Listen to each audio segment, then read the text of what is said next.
of the Gambler. We are live on the internet thanks to YouTube and Facebook. A big shout out to our live stream team for getting us on the internet so you guys can see all the action here at Raceway Park.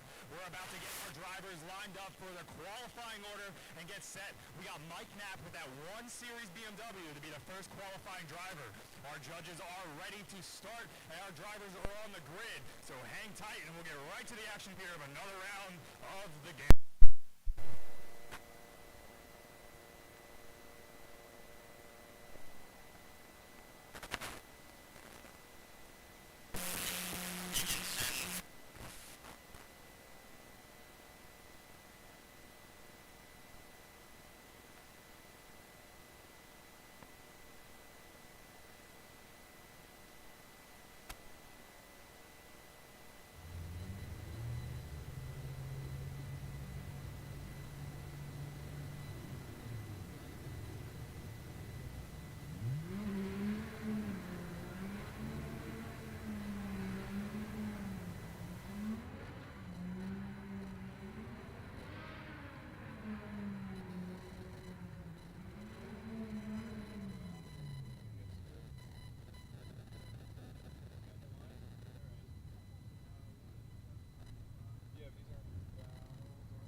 Using those Molino tires on that 1 Series BMW to their fullest, trying to get as many points as he possibly can. We have our 3 judges joining us today, Reese Mayer, Ricky Hoffman, and Chris Knapp. These judges have been divided into line, angle, and style, where each judge has to reward 30, 30, and 35 points, if I stand corrected. And our driver's responsibility is to make sure that they click as many of these zones here on the road course here at Raceway Park as possible. If you guys have never seen a road course gambler event, there is a 1-2-3 cone coming down that initiation straight into outside zone number 1. Most of our drivers initiate well before our last initiation point, but our drivers must initiate before that last and final 3rd cone. From that point, they'll have to work their way to the outside line and hold on to their proximity or their composure as they navigate through the entire road course here. All 7 zones are judged by our 3 judges here today. These drivers are going to be qualifying it out to figure out where they place themselves in the bracket to see who's going to take home the big checks, the let it ride tokens, and the last man standing winnings. And Mike Knapp with a 77 for his first qualifying pass, a 77 for Mike Knapp.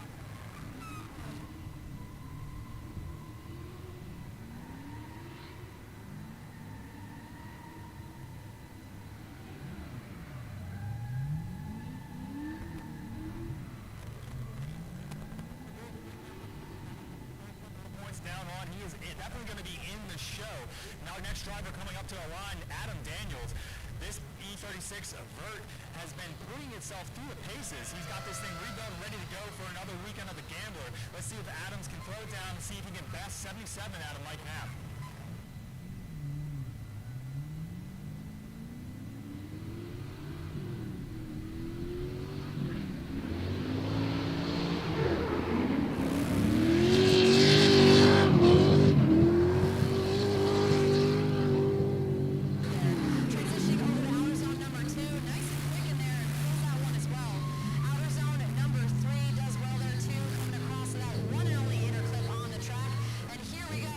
Going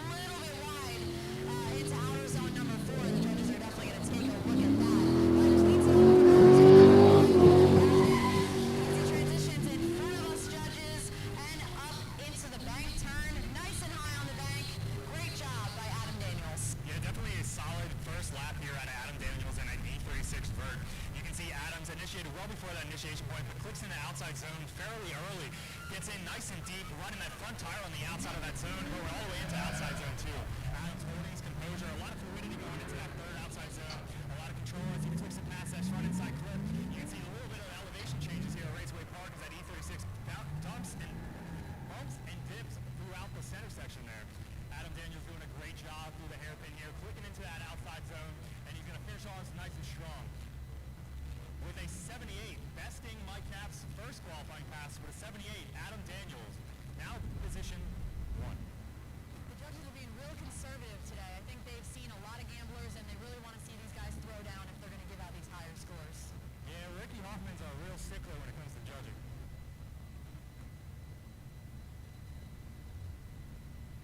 Our next driver sitting up on the line waiting to get his first qualifying pass is Bosco in that white S13 coupe. That has a V8 in it, Mike, so I'm immediately a fan. I'm pretty sure this is Kate's favorite dinosaur. Coming all the way from the Mesozoic era to join us today for his first qualifying run, here goes John Bosco.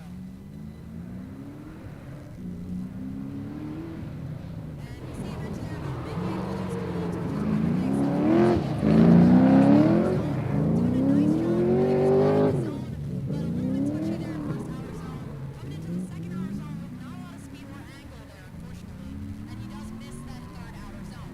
He does a great job getting back on track, getting the first inner clip, and coming around to outer zone number 4. We'd really like you to be deeper there. Looks like he just kissed the edge of that zone. Coming into outer zone number 5. Again, he's just slightly offline here for his first qualifying run. Does a good job over the reference point and gets almost all the way up to the bank.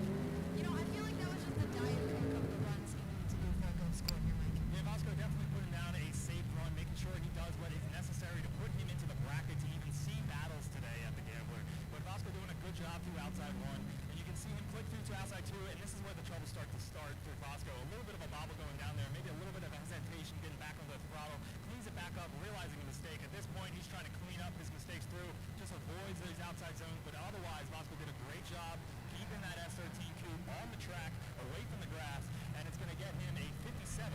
Not killing it in the qualifying game, but there's points on the board, and that puts him into the bracket. It is nice to get some points on the board. That sort of like solidifies that you have some numbers up there. You can always do better on your second run, and a lot of these drivers just need to shake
road spec going on with those lack of side skirts going in, and also a lack of outside zone number 4. Clicks it up into hairpin. He does a good job here coming into the outside zone.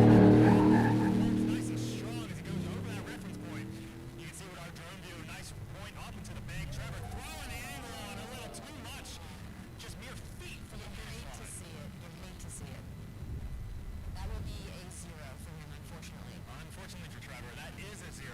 With just mere feet to complete that lap and put points on the board to get him into the bracket. Unfortunately, Trevor's going to have to rely on his second qualifying pass. Each driver here is allowed 2 passes. We run through our qualifying order once, and then we send our drivers back up for the second qualifying pass, where our driver will lean on their best of those runs.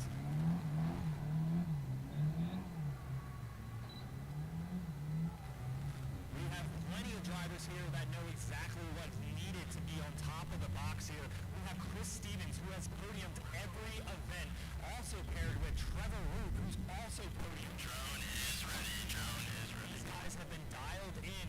We'll see them go out for qualifying just momentarily while we wait for our next driver, Polizzi.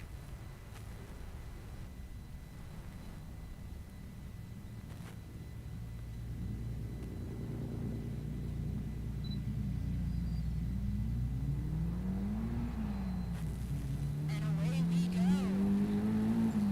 Entering around that number 1 cone, coming around to that first outer zone. A little bit late, unfortunately, and leaving it super early. Definitely gonna have to clean that up for the second run, but he does get just to the edge of outside zone number 2. Coming down the hill, barely gets to the edge of outside zone number 3, but he's on that cone enough that he's got it in his front bumper. Coming around to outside zone number 4, and unfortunately just gives that one a little kiss on the way by. Coming into outside zone at number 5, he does get 1 tire in that zone, so he's picking it up a little bit there as he transitions in front of the judges' tower over that marker and into outer zone number 6 of the bank turn.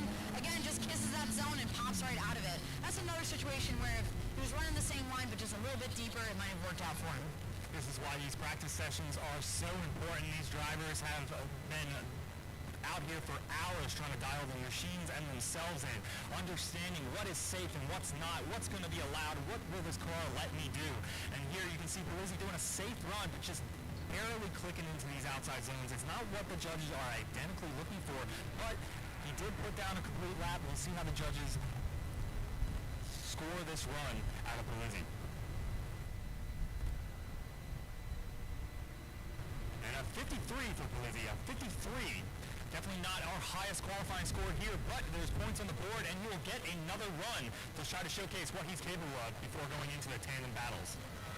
Up on the line, we have Justin Cole, who also goes by Putz, another regular here at the track, as well as Evergreen. Is this his first competition, guys? I feel like it might be. He's been in Evergreen. I know he did podium in Evergreen. This might be his first Gambler, to be more specific. Still, we're glad to see him out here. We definitely love to see some fresh blood at the Gambler. Let's see what he's got, man. The lights are out. Here we go.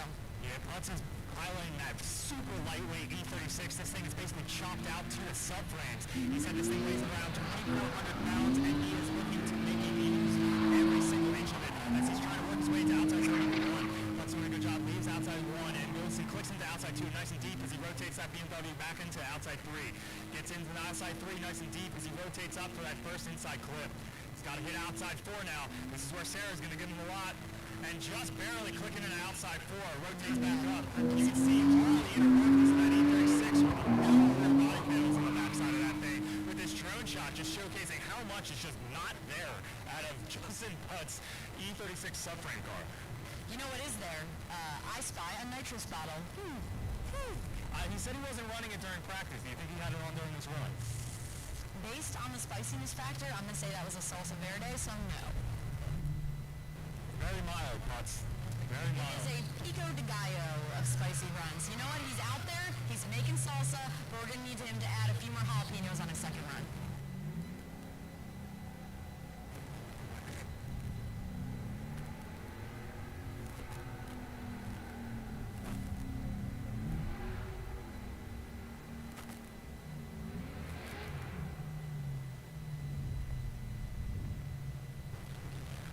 Next driver up on the line, ready to take his first qualifying pass here. But first, Justin Putz with his 69 first qualifying score, a 69 for Putz. I promise the judges are not doing anything on purpose since I am tallying the scores, but still, you love to see it.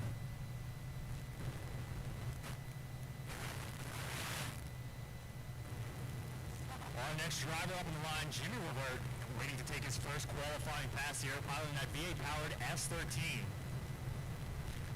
The lights are illuminated green on that Raceway Park repurposed drag tree as Jimmy Levert wiggles his way through the chicane down the straight and initiates well before our last initiation.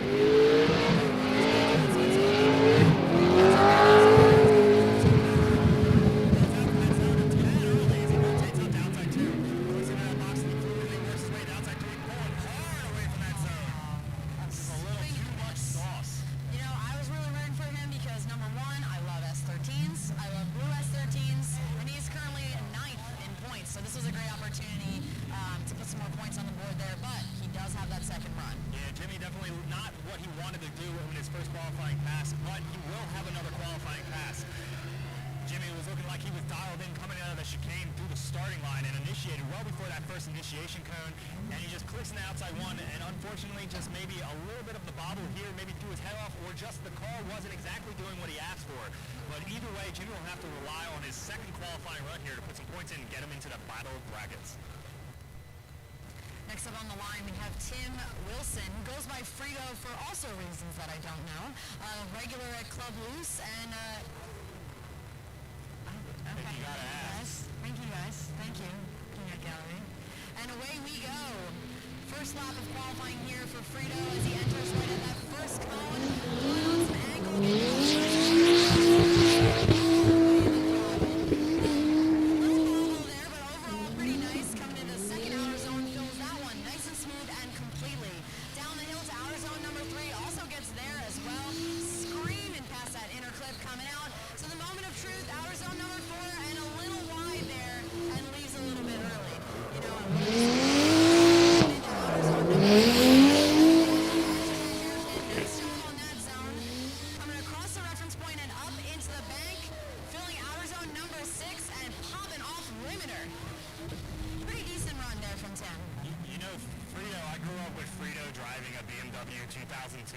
With like sticks shoved in the vacuum lines to like make the carburetor run right. That's on brand. And we used to jump in on like dirt bike jumps back in like off-road trails, and we bring that same car here to drive Club Loose, and now he's driving an E36, and Frito is killing it. So Frito looking super solid in his first qualifying lap here, waiting on our judge's decision of his final points. But overall, that should be enough to get him into the brackets. We'll have to wait on the judges to see what number. We also have Let It Ride tokens already awarded to qualifying spaces. A big shout out to our Let It Ride sponsors, allowing our drivers another opportunity to win hundreds of dollars throughout the event here without even taking home the event win. Those Let It Ride tokens double values with each win, but if you lose, it gets handed over to your opponent of that bracket, and you would then lose all that awarded money. And Frito pulls out an 82, our new P1 qualifier, an 82 out of 10 Frito. He's fresh out of Hex, but he's sitting on the podium. Nice job. Here we have our next driver up to the line, Julian, relatively young driver, entering a little sketchy. It's a very straight out and re-enters, coming into outer zone number 1. Maybe he has a little bit of trouble with the car because he was looking very good in practice today. Coming around to outer zone number 3, just barely kissing that zone. Transitioning across to the inner clip and around to outer zone number 4. Let's see what he's got. Again, just getting to the very outside of that zone, not quite in there. Outer zone number 5 looking pretty good. Across that reference point and transitioning up into the bank. Nice job there, finishing it out strong. You know, sometimes if you start the run off just a little sketchy, the rest of the run doesn't fall in the line, but that's all right. He's got a second lap. Julian was looking super solid throughout practice, being a bully to some of the higher horsepower pro-build cars that were out here. Julian not doing exactly what was necessary in his first qualifying lap here, but that SR-powered S14 definitely does not like to fall out of his groove. But when Julian has that thing on its rails, he is dialed in. So looking forward to Julian's second qualifying run to see if he can dial in some more points here. But this first lap is going to get him a 61.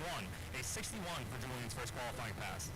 Again, great job getting points on the board. I know he's relatively newer to competition, so it's good to see him out here. He was killing in practice, so hopefully he can go ahead and bring that same energy for his second lap. Wow, a lot of smoke up there from none other than Trevor Root. Did miss it while I was doing math. Bummer. Stay in school, kids.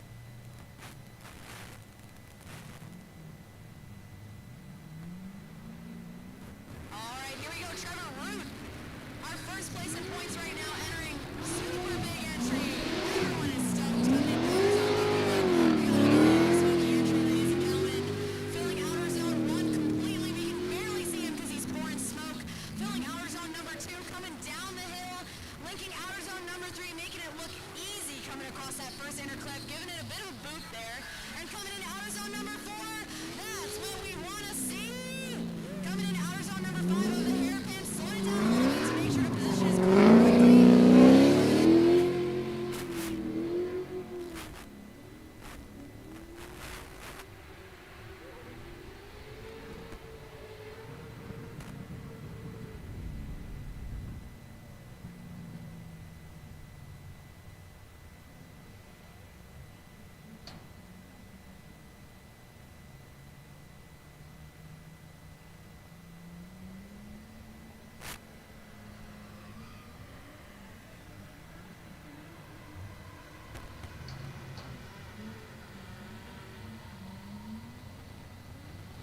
Doubleheader weekend, our previous rounds here, Trevor Root had took home both number 1 positions here, taking home both big checks, and he's also going to hang on with an 89, our new number 1 qualifier. Yes, I may stay now since he did get me one. You know, there's a lot of really awesome drivers still waiting here to qualify, so I don't know if he'll hang on to that E1 for long.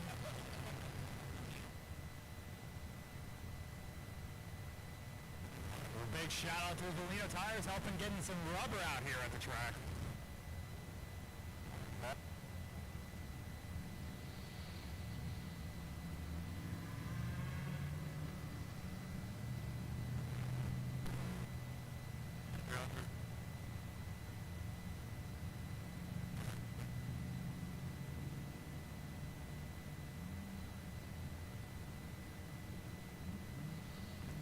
Up on the line, we have Jared Heckman with his RB-powered S14. Coming in super hot, entering at that first cone, going on the water angle and smoking to get that first outer zone. Looks like he saves it. Leaving his zone a bit early as well. Maybe one of those classic RB issues. Coming into outer zone number 2, does that one very nicely. And coming in, links outer zone number 3 as well. Across from that inner clip, great job there. Very close, but doesn't knock it over. Coming into the 4th outer zone, just kissing the beginning. That's not what I want to see there. And unfortunately, and having to stand in the throttle, completely missing outer zone number 5. But that's all right as he transitions all the way up to the wall for outer zone number 6. Pretty decent run, maybe 1 or 2 errors he's got to clean up, but you can definitely tell he came to party.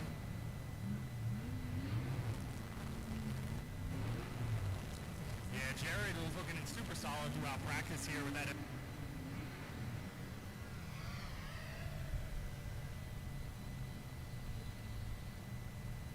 Powered S14 doing exactly what he wanted.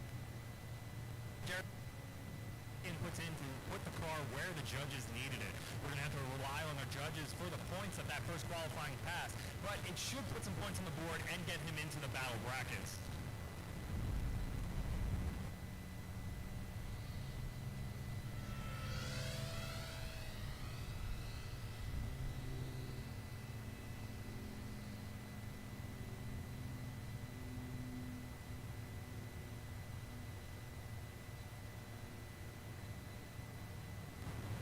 The judges have deliberated, and that will be a 49 for Heckman, a 49.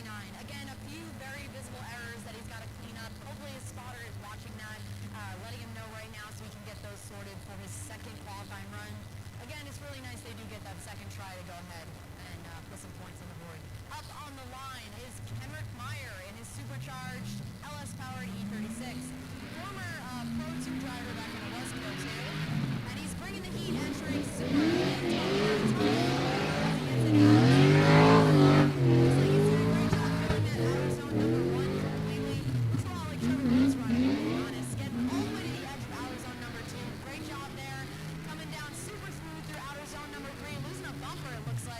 across the inner clip, not touching it, which is a great job. Again, all the way to the edge of outer zone number 4.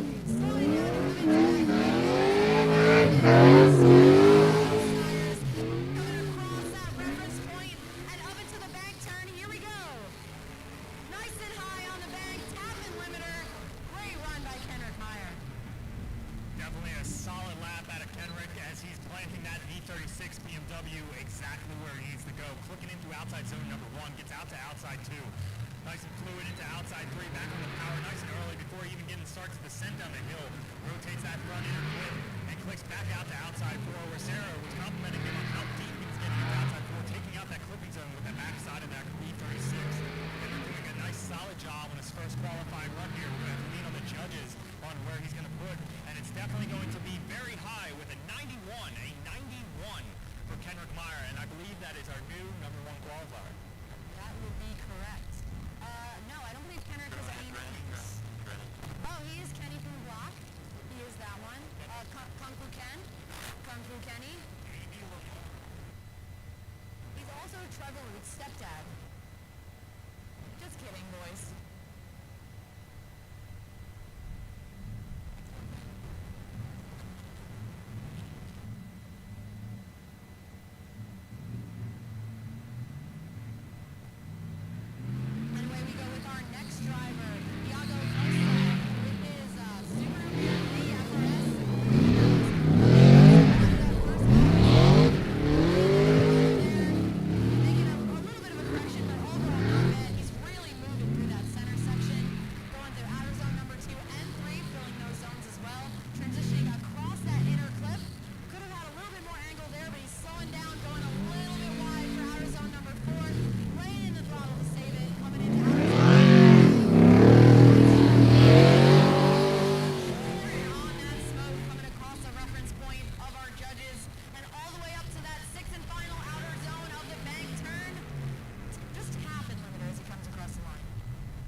Looks planted when he is dialed in. You can see a little bit of the bobbles of him trying to work that car where it needs to go and get it positioned where the judges want it.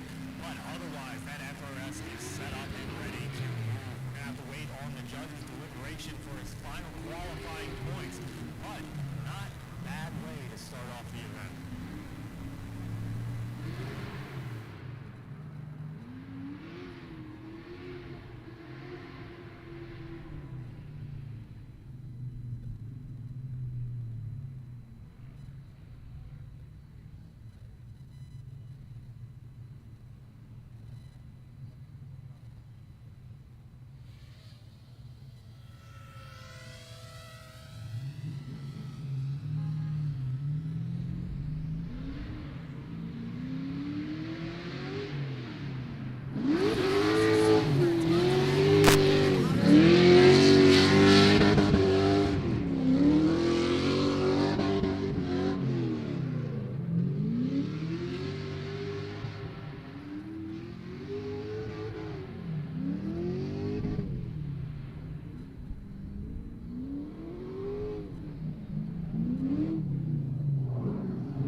About wanting to change this car, but he is so dialed in that he feels confident, and with a 78 going into his first qualifying pass, I know there's more points on the board.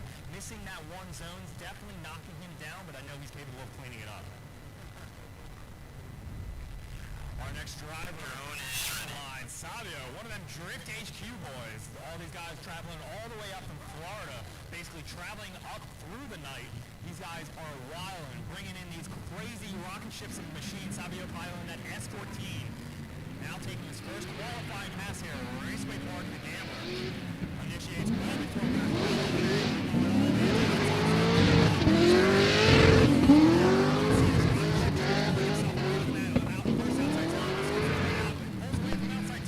Savio, we need you deeper in there. That thing's fast, but we need you in those zones as he works his way to that first inner clip. Let's see if he can clean up outside zone number 4 with some confidence here. Nice and solid. Hold in. A lot of wheel speed and tire smoke as he works his way into that blazing through that judges tower, coming over that reference point. Needs to keep it out of the bank wall. Nice and cruising high up into that outside zone. Number 6 finishes off nice and strong. Yeah, that was a great run. It was really smoky, really fast. Unfortunately, he's definitely going to lose a few points missing those first 2 outer zones. It does not matter how fast or how smoky you send these runs, boys. If the bud is not in the zones, you're going to lose points, unfortunately. Hopefully, he can clean it up for his second qualifying run, because I want to see this car in all the zones. I feel like that's 100 points.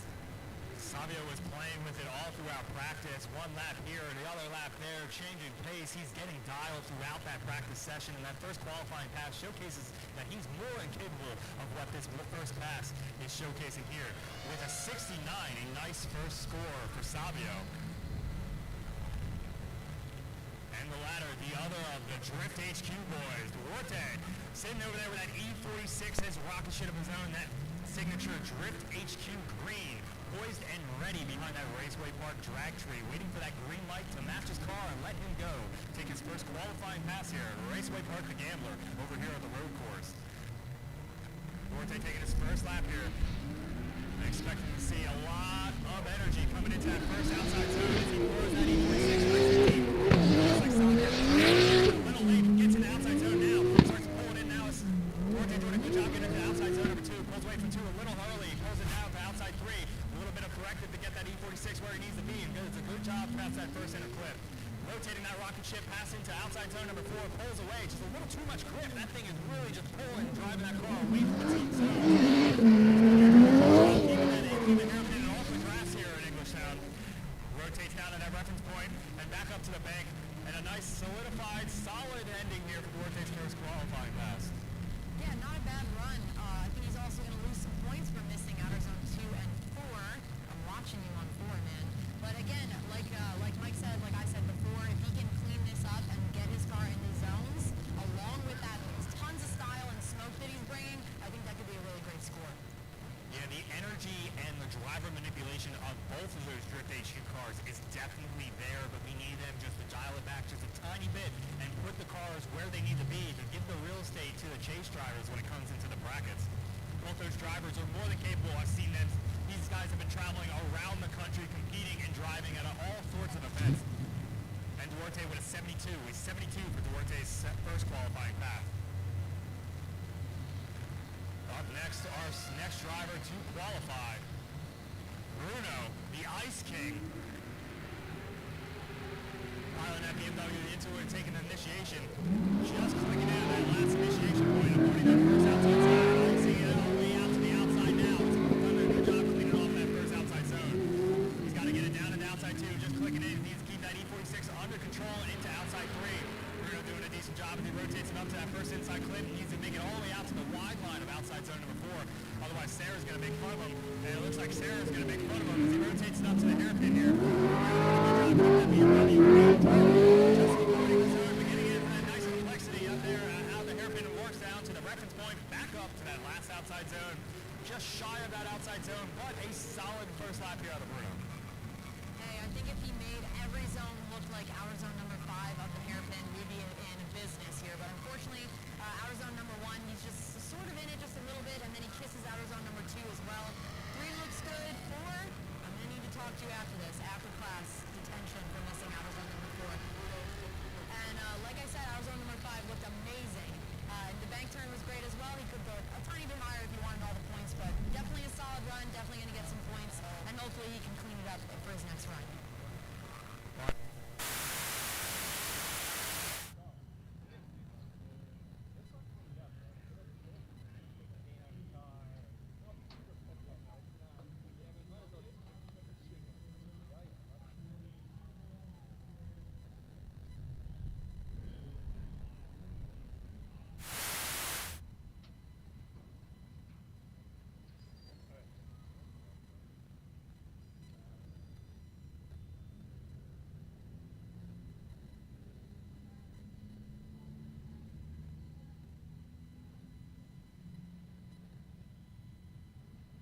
On the line with his LS-powered gray S13. He's also one of the Drift HQ brothers as well, so we'll see how he throws down here. We've definitely seen him in competition before at the Gambler, so he's not a stranger to the competition. With this newly purchased chassis, he's been really dialing himself in with this thing, and he's been looking fantastic throughout practice. Even through the dirt, when this man throws that car wildly into outside zone number 1, that car still looks nice and composed. He is looking forward to his first qualifying lap here.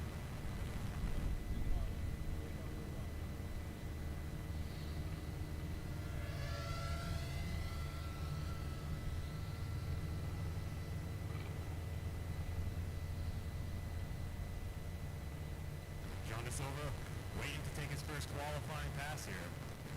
For you guys joining us on the internet, thank you for joining us on Facebook and YouTube.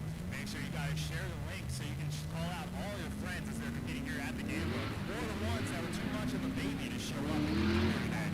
As John DeSilva takes his first qualifying here to showcase what he's been doing in these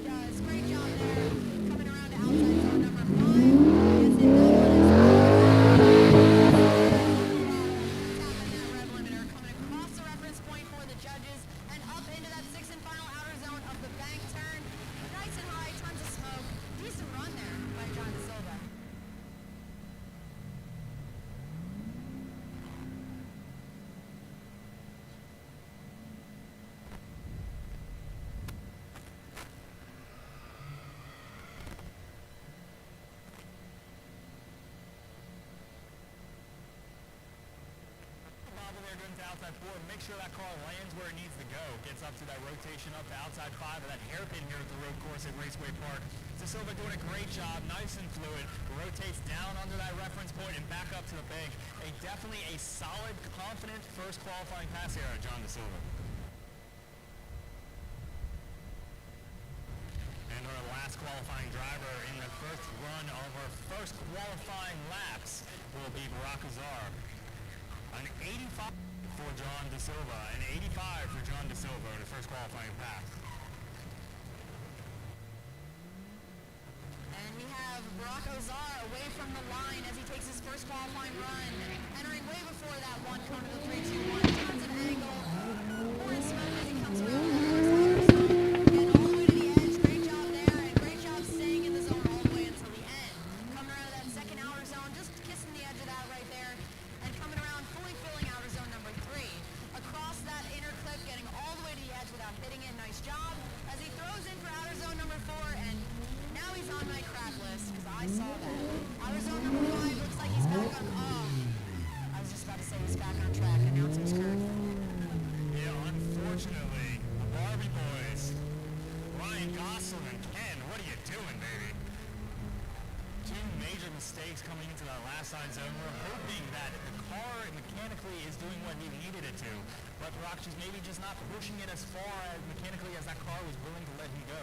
Definitely a major mistake going to outside 4, and obviously a major mistake into outside 5 with that spin. He's going to have to rely on his second qualifying pass. Sometimes you're just not a Barbie girl in a Barbie world, and that's unfortunate.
unfortunately for John Bosco, just not going to be what is necessary to get into those brackets.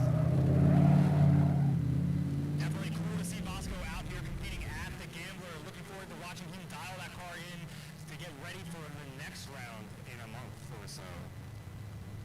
I heard Slippery Steve's coming out to compete next round. Yep, it's on the internet. It's got you got to do it now. It's real life.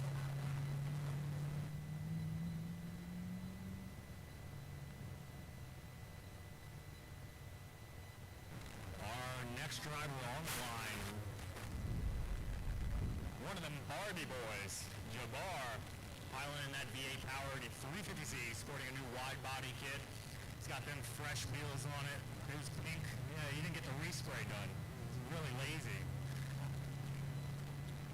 Jabbar's been working super hard to get this car back out here. I know he was out here driving the last weekend, dialing this thing in. And now he is ready to take his second qualifying pass here at Raceway Park the Gambler. That 350Z, the Barbie boys plowing his way down the straight. He's initiated well before, super backwards, maybe a little too much, but tries to clean it up. Gets out of one, a tad late. Clicks it in now as he needs to rotate that 350Z up into outside zone number 2. Doing a good job, nice and fluid line into outside 3 as Jabbar needs to hold his composure past that first inside clip. Rotates it back out to outside zone number 4. This is where Sarah is your friend or not. It looks like Sarah and Jabbar are friends. Rotates it up to outside zone number 5 right here. Jabbar doing a good job holding that 350Z where it needs to be. Rotates down to that reference point and back up to a last outside zone. Well shy of that last outside zone, but keeps it over the finish line, off of the wall. The oil in the engine. I think that's a win for Jabbar. Yeah, I think that was a great job. Small bobble on entry, and we all made us all nervous. But I think overall he did a great run. He definitely saved it. Just kidding. What was I watching, Mike? Because he got a 0. I think the judges are looking heavy at that entry. Unfortunately, maybe we can get some clarification from them. And that's exactly what it was. That's going to be a straight non-entry. Unfortunately, the rest of the run does not count, and he's going to hang on to that 53. Just kidding. 75 from earlier. 75? Decent score. Decent score. My bad, everybody. Sarah obviously does all our math over here.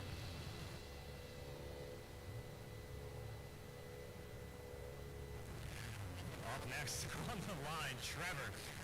Looking to improve off of his first qualifying lap here. Trevor needs to clean it up. Let's see what Trevor's got coming down the straightaway here at Raceway Park the Gambler, the road course. Initiates at that second class initiation point, getting into outside zone 1. Super late, but gets into outside 1 and clicks it in. Trevor rotates it up to outside zone number 2. Nice and deep, needs to hold that fluid line and put the power down into outside 3. A little bit of a bobble getting into outside 3, but rotates that S13 past that front end clip and back out to outside 4. Needs to get nice and deep in that wide line at outside 4, just barely shy of outside 4, but rotates it up. Trevor doing a good job getting into outside zone number 5, the hairpin here. Raceway Park the Gambler. Trevor doing a good job as he rotates it down towards the restaurant points and back up towards the bank wall. Clicks it in just shy of that bank wall, but across the finish line, a solid second run here out of Trevor. Hey, that'll be some points on the board. He did get a 0 for spinning just before the line on his first run, so this will definitely be some more points. He's definitely not going to get a super high score because he did leave a lot of points on the board here, but he will get a score, which is really nice. Yeah, he's definitely just looking for some points going into the battle brackets. We have a collection of 20 drivers here that are still capable of qualifying after our practice session. And these qualifying drivers are hunting it out where they're going to be battling it for the top 16. So Trevor definitely going to need those points. Trevor with a 64, a 6-4 for Trevor's second qualifying run. That brings up our next driver up on the line, Lizzie. Sal waiting to take his second qualifying lap here, looking to get some more points the second time around.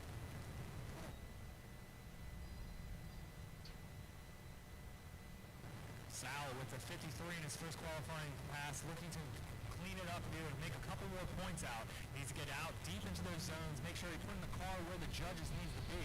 Speed is not a judge factor here. It is car control and giving a nice solidified lead, fluid and controlled run for your Chase compadre going into the battles.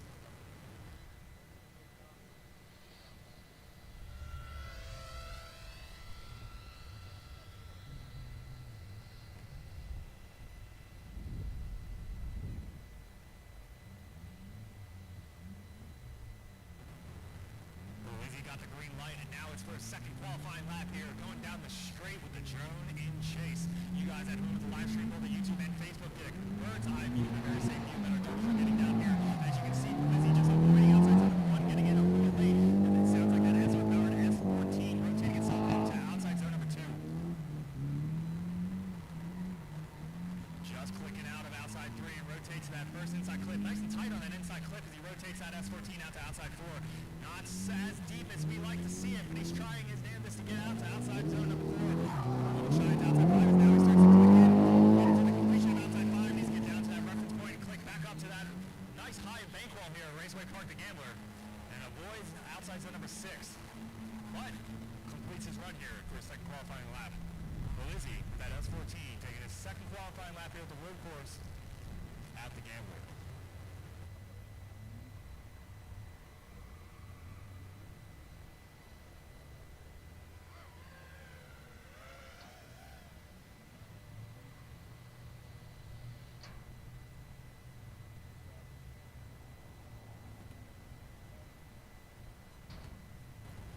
See one of our Let It Ride sponsors, that Flipsco sticker on the backside of Lizzie's S14. These guys are, after qualifying, be awarded Let It Ride tokens where they have the opportunity to double their values with each bracket win.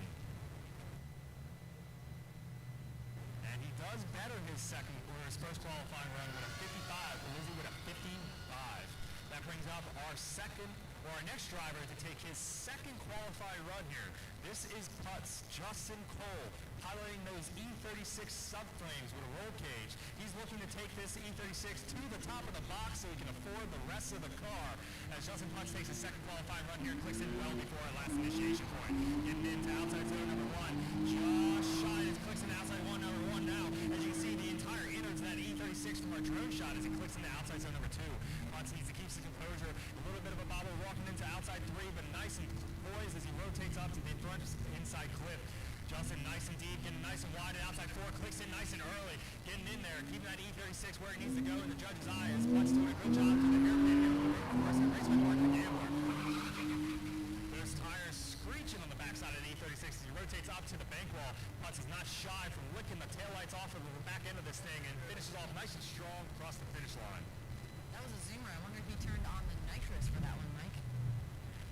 It looks like the bottle's strapped up right next to that cooler where it keeps all his snacks and stuff in the back of that E36. But Putz is looking phenomenal for the second qualifying run here. Definitely an improvement from his first.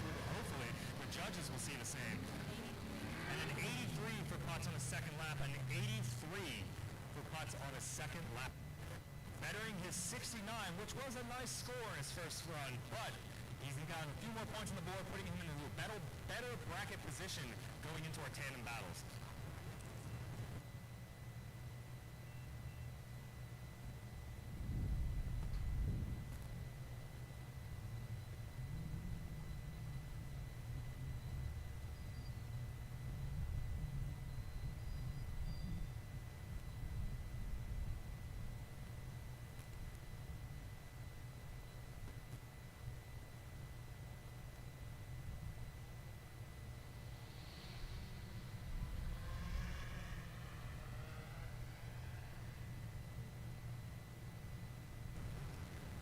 On the line, we have Jimmy Revert. His first score was a 0, so he's going to need to put some points on the board here. No pressure coming from the judges' side. Jimmy has been capable of putting the points necessary to get him qualified. Jimmy was out at the doubleheader weekend, and that thing was definitely a threat, and Jimmy was dialing himself in. I know he's running off of that energy and data from the last couple of rounds into this one.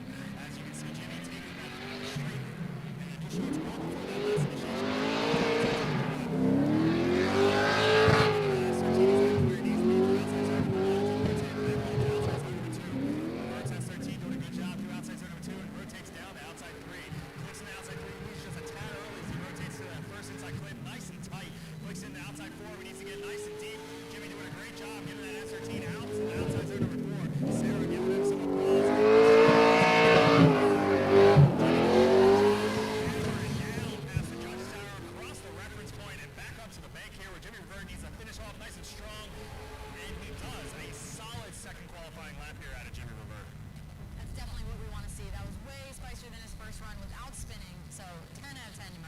We'll We'll see what the judges have to say. Yeah, you can see Jimmy doing a great job here, clicking away with the boxes, and exactly what the judges want to see. A nice fluid movement from the car, a lot of throttle commitment. You can see him rotate the car with a lot of confidence around through the road course here at the Gambler. Excited to see what the judges have scored his run, and it's going to be an 87. An 87 for Jimmy Revert on his second qualifying pass. It's going to put him into a solid position going into tandem battles shortly later today. Shortly. Also, I haven't thrown one of these out in a while. Premio sausage, the way sausage should be. Just giving it out for free, Mike. Make that sausage company pay before you be shouting them out on the internet. All right, here we go. Tim, Frito, Wilson entering in the first qualifying on top of it. As if he had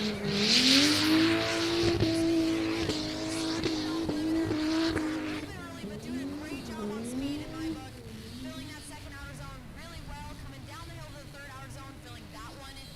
Coming across the first inner clip and around to the moment of truth outer zone number 4, all the way to the edge. Oh, he does leave it a little bit early.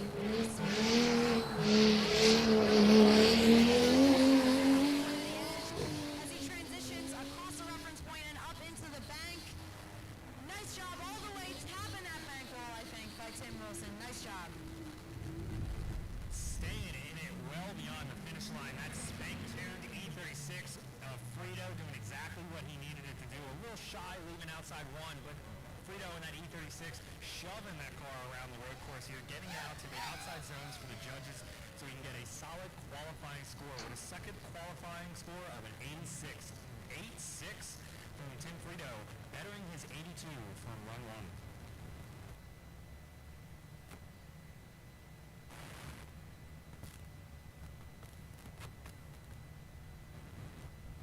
Up on the line, we have Julian, who's thrown it down in practice and just had a little bit of a goof up on his first qualifying run, but still getting a score of a 61, so not bad. And we'll see what he's going to throw down for his second qualifying run. The lights are off, and here we go. Coming in a little bit conservative and throwing it to angle, coming around to that first outer zone. Nice job. Leaves that zone a little bit early, coming into outer zone number 2, but gets all the way to the edge.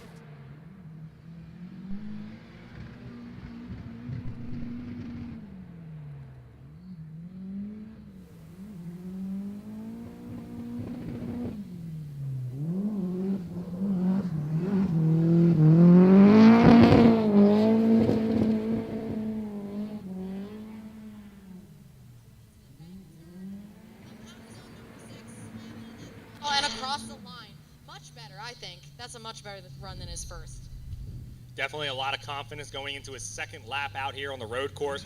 A little bit of a bobble there for outside 1, pulling him out to that zone a little early, but he cleans it up and getting into outside 2, holding into that fluidity and that momentum down the hill here at the road course, clicking into outside 3. You can see this S14 bouncing around through the center field as he works his way into the outside 4. This run's going to produce a 74. And he does indeed better that first score of a 61 with a 74. Definitely respectable for Julian Parenti. Nice job.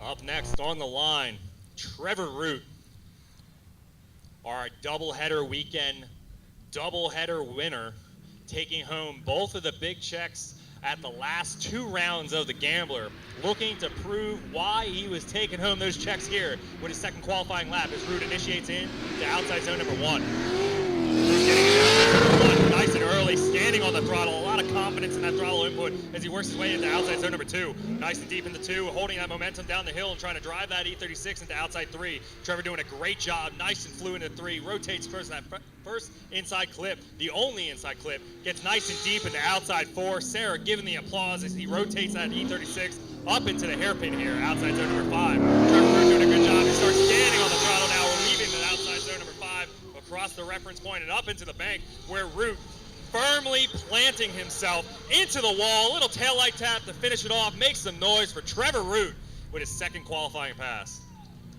Now that's spicy. That's what we're talking about. A little Diablo in the mix. Nice job by Trevor Root. That boy knows how to make a guac.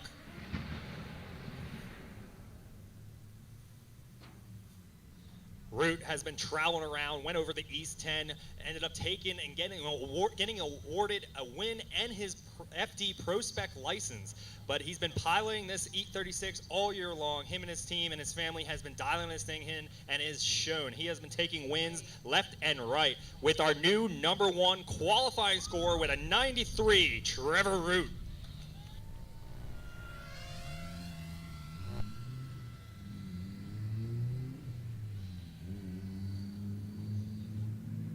Next up on the line, we have Jared Heckman. Jared Heckman, he put down a 49 on his first run, so he's definitely looking to grab some more points there for his second qualifying run. The track is clear, the lights are on, and as soon as they go out and we go green, away we go.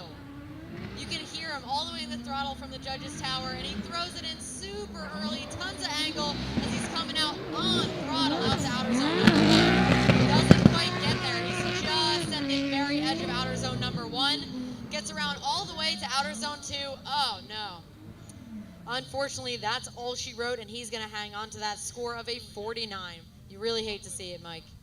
Yeah, Jared, unfortunately, getting a little bit of a spin, a little too much sauce going at outside zone number 2. You can see him just patiently waiting for it to come back down so he can drive it down the hill, and just a little too much shove. You can see Jared leaving the line here with that repurposed Raceway Park drag tree, our new starting grid out of the chicane. Jared in that RB-powered S14 blazing down the straight and initiates well before that last initiation point and clicks into outside 1 just barely late, but gets into outside 1, starts powering in through that RB-powered S14 and just flicks in into outside 2, which is a little too much sauce.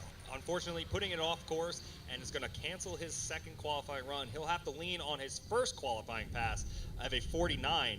Definitely not what Jared is capable of. I've seen this guy drive a ton of events before, so look out for him going into tandem battles where that qualifying score may be positioning, but definitely not a showcase of what Jared's capable of. Yeah, even though we do have qualifying first, that's not all she wrote. You can qualify wherever in the bracket and still battle your way in. So we might have some drivers who qualify low unexpectedly, and they're going to be out with a point to prove when it comes to tandem battles. These drivers also got to keep their head on straight. The hardest part about competitive drifting is that mental game. Keeping these machines operating and the driver alive and well and able to steer the steering wheel is all well and dandy, but that mental game that these drivers are capable of or have to be capable of handling out here is definitely a whole new experience. And you can see Jared having a couple bobbles throughout qualifying. Is going to have to ride that energy into tandem battles where he'll have to showcase and prove both to himself and our judges here that he's more than capable of taking home the win and the big check. Taking our next driver up on the line, Kenrick Meyer, also not shy from taking away a big check here at the Gambler, ready to take his second qualifying pass. And the lights are out, and away we go for Kenrick Meyer. He's definitely going to have to throw it down harder than Trevor Root if he wants that P1 spot back, and he does. Woo-wee! Lots of engine smoke coming into outer zone number 1, all the way at the edge of the track. Nice job, just kissing the limiter there as he transitions into outer zone number 2.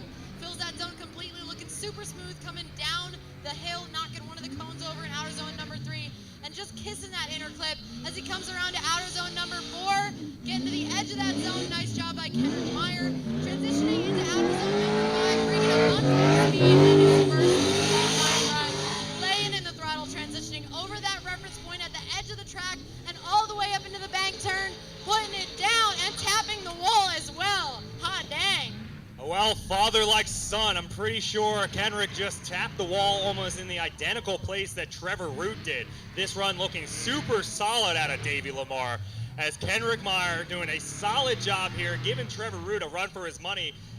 If you guys haven't noticed yet, Trevor Root hanging on with that license plate on the back of that E36 with that Ken Wins hung it up upside down and really make sure that Kenrick knows what's up here. But Kenrick Meyer with a 92, close, but that's not enough. Sitting P2, Kenrick Meyer with a 92, not being able to take out Trevor Tree. Unfortunately, the stepson taking out the stepdad. There's a weird Google search for that. I will be taking that microphone back, Mike. Thank you for your commentary. Up next on the line, we have Thiago Costa, another one with a point to prove, who got a 0 on his first run, unfortunately for straightening. So we're going to need him to put some points on the board here so he can qualify with a nicer score than a 0. And here we go, clicking in that FRS well before that first initiation point. Gets super deep, well before that first judge area. Getting that FRS on the outside of outside zone number 1. Just shy of it, rotates it out to outside zone number 2, gets it into outside zone number 2, and rotates that FRS down into outside 3.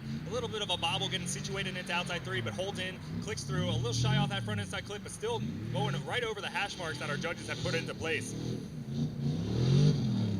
You can hear this thing clipping the throttle going into the hairpin. That V8 powered FRS standing in and out of the hairpin, down through the reference point and back up into high line on the bank, keeping it out of the wall, keeping the taillights in the chassis, and solidifying nice and solid for a second qualifying pass here. Costa doing a good job keeping that FRS out of the grass in that initiation, going in maybe a tad hot and then trying to wrangle it back in the outside 1. You can see where it gave him a little bit of a bobble issue and get him resituated. You can see him cleaning it up by outside zone number 2, dials off by outside 3, and really starts to click in by the inside clip. The FRS doing a great job, or BRZ, I can't see the badge from here, but either way, the car is doing a great job, nice and fluid throughout outside 4 and 5, getting into the hairpin. A solid second qualifying run out of Costa here in that FRS BRZ. And a 67, and I'm pretty sure it's a Subaru badge. I think I saw it on that drone clip. It's a BRZ. It's a V8 though, right? No, shame. It's a shame. Should have had a Boxer engine in it. It would have not lasted throughout qualifying. All right, our next driver on the line, Chris Stevens. Stevens blazing out of that straightaway pass, but the shit's well before the last initiation point. And on the wide line, all the way out to outside zone number 1. Stevens, a little bit of a bobble, starts to clean it up, starts to reinitiate, and unfortunately, Stevens, it looks like he broke something there. That passenger front wheel giving a little bit of a wobble. Keeps it out of the wall, out of the tires. A unfortunate turn of events for Stevens, and he'll have to lean on his first qualifying lap of a 78. You hate to see it there. The 78 will definitely get him nice and high in the bracket, but I think he was hoping for some more points there. I just hope his car is all right for competition.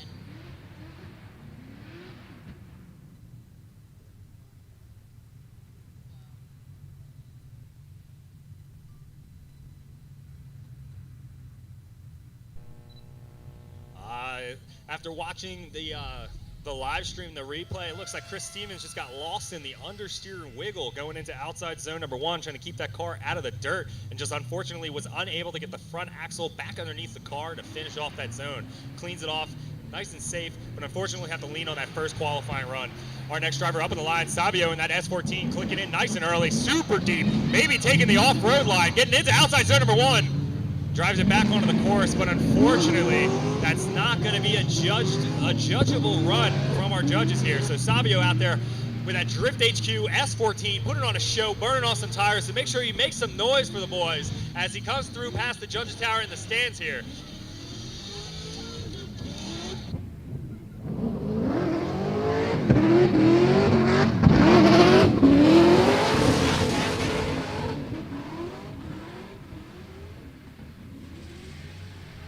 Savio doing it for the people, putting on a show and across the finish line. Unfortunately, a little bit of a bobble going into that outside zone number 1, a little too hot going into the entry, but keeps it out of the dirt, keeps the car in one piece, and then finishes off his run. Basically a show for the crowd, but unfortunately that will be a 0 in the judges' eyes for a second qualifying pass here for Savio. Our next driver on the line to take his second qualifying lap is Duarte. Another Drift HQ car, that E46 BMW, sporting that signature Drift HQ green. This thing's got pristine paint on it. This thing is a rocket ship. Watching Duarte work his way throughout practice, trying to get this thing dialed in to start checking off the boxes of all the outside zones and that single inside clip that the judges want to see. So Duarte is going to have to clean up his first qualifying pass here, where he already put down a solid 72 going in, but he's looking for a few more points to go into our tandem bracket.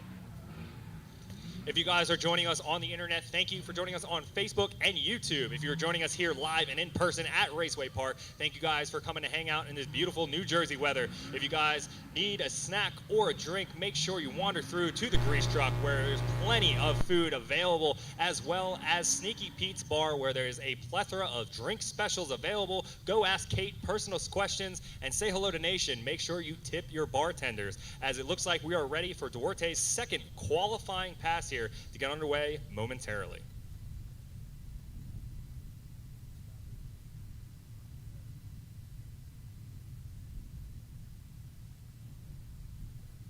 A big shout to our track and media personnel keeping this event running smoothly as they wander and jog throughout the massive complex road course here at Raceway Park. A big shout out to both our track workers and our media team, bringing you guys the live stream both at Facebook and YouTube, as well as our media personnel in the bunkers. Thank you guys for hanging out in the sun, getting all the photos and content for the internet that you could all desire, as now we get into the second qualifying run here from Duarte with that Drift HQ E46 blazing down the straight and initiates well before that first initiation cone. Super deep and jumping down into outside zone number 1, standing in that Jay-Z power underneath that hood of that E46 as Duarte doing a good job getting into outside zone number 2. Duarte trying to get a few more points on the board, needs to keep that fluidity into outside 3, just avoiding that zone as that Jay-Z powered E46 blazing through the road course here at Raceway Park. A ton of angle jumping into outside 4. That was amazing, Duarte, as he flicks into hairpin outside 5. A little bit of a momentum change there as he tries to wrestle that E46 through outside 5. Does a good job rotating it down to the reference point and back up to the high line on the bank here. Duarte doing a good job at Raceway Park, the Gambler. A little bit of a bobble, but solidified and solid over the finish line for Duarte's second qualifying run. You can see Duarte doing a good job through here, doing a good job keeping his fluidity into outside 3, just clicks past it, just driving that car away from those zones, trying to keep that thing on the track, that monster. You can see him just shoving that E46 all the way into outside zone number 4, standing on the Jay-Z. But this lap will produce an 82 for Duarte's second qualifying lap, an 82 for Duarte in that Drift HQ E46.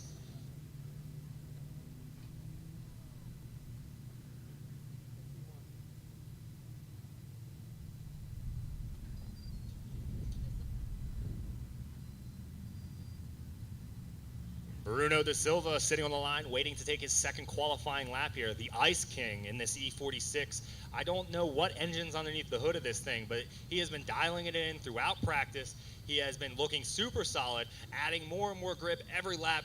Looking forward to watching him take his second qualifying lap here as he's looking to improve off the 75 on his first qualifying pass.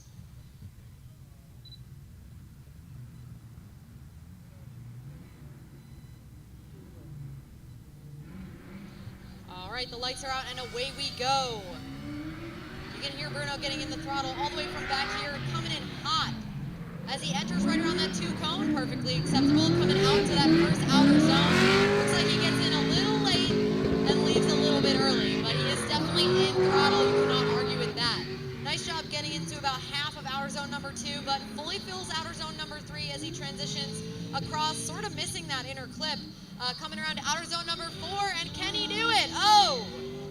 Unfortunately, he cannot. That will be a 0, but he does have a 75 from his first run, which is perfectly respectable and will get him probably about midway through the pack.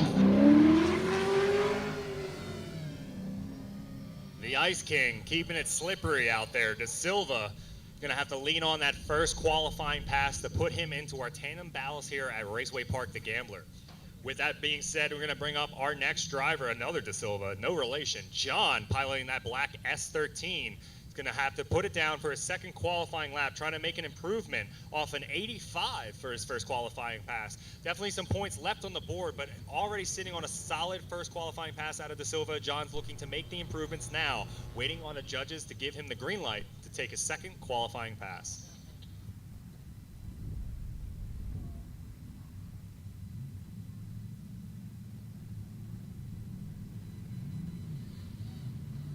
John Da Silva taking his second qualifying lap here.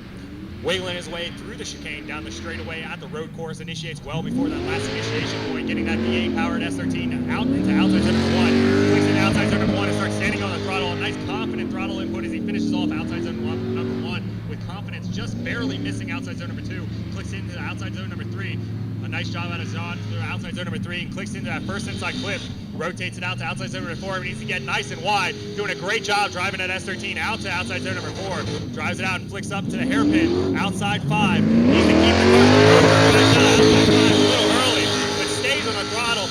Standing on it through the reference point. Needs to flick it back up to that last and final outside zone here at the bank wall at Raceway Park. And John DeSilva finishing off the finish line. Nice and solid from his second qualifying lap. A little bit of a bobble there, but a solid second qualifying run out of John DeSilva, looking to make some improvements here. Already sitting in the 80s from his first qualifying pass. There's a couple points left. I don't know if that run's going to give it to him, though.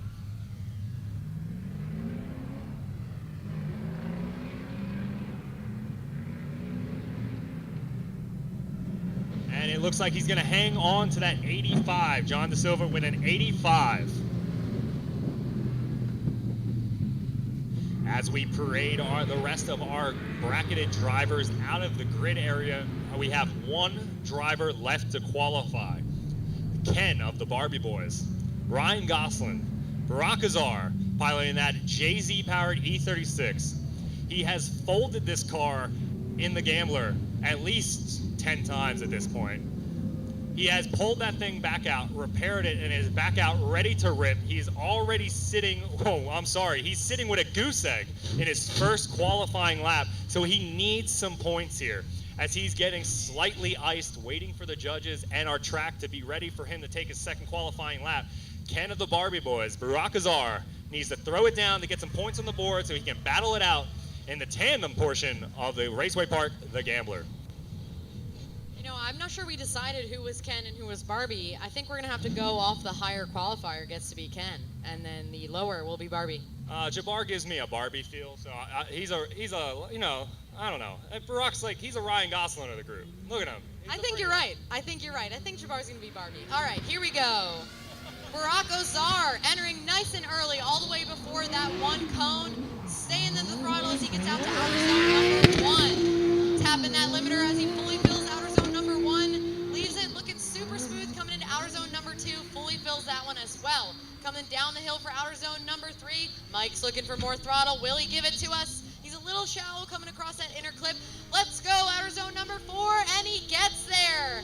Leaves it a little bit early, but, you know, I'll give him some points for that. Outer zone number 5, looks like he's all the way at the edge of the track. Nice job going across the reference point and up into the bank turn. Let's see what he's got.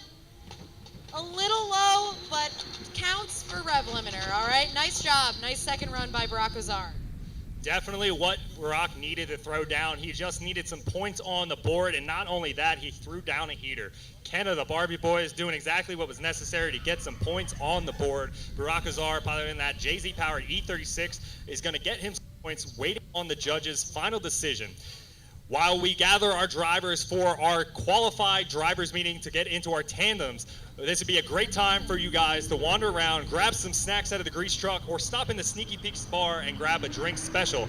Barack Azar will get a 76 for his second qualifying pass, a 76, solidifying his position into the tandem battles happening here momentarily. If you guys are joining us on the internet, this would be a great time to make some more snacks, grab a bathroom break, or wander the internet and say a big thank you and special shout out to every single one of our event series sponsors. Make sure you guys wander out throughout the Instagram and social media lands and show your love to each one of these companies scrolling through the board as they show love to an Englishtown Raceway and each and every driver here to make sure that these Gambler events keep happening. So a big shout out to thank you to every single company involved, and we'll get right back to the action here momentarily at Raceway Park, the Gambler.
At this time, I'm going to need all our drivers to please report to the awning for the drivers' meeting. I repeat, all drivers, please report to the awning for the drivers' meeting.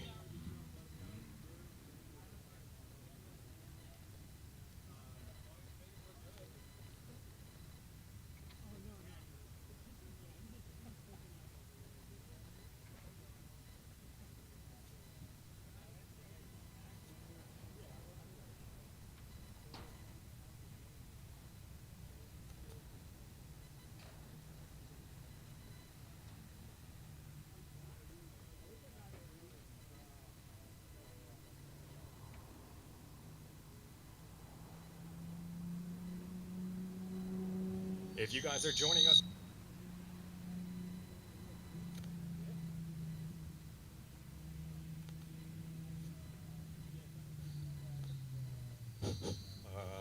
okay, we're good. We're good.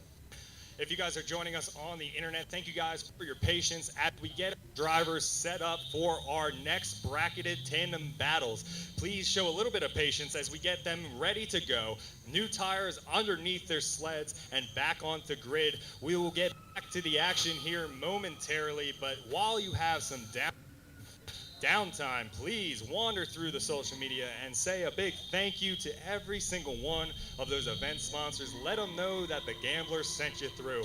We'll see you guys back here momentarily for the action here at Raceway.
If you guys are just joining us on the internet, welcome to Raceway Park the Gambler. Thank you for joining us on Facebook and YouTube.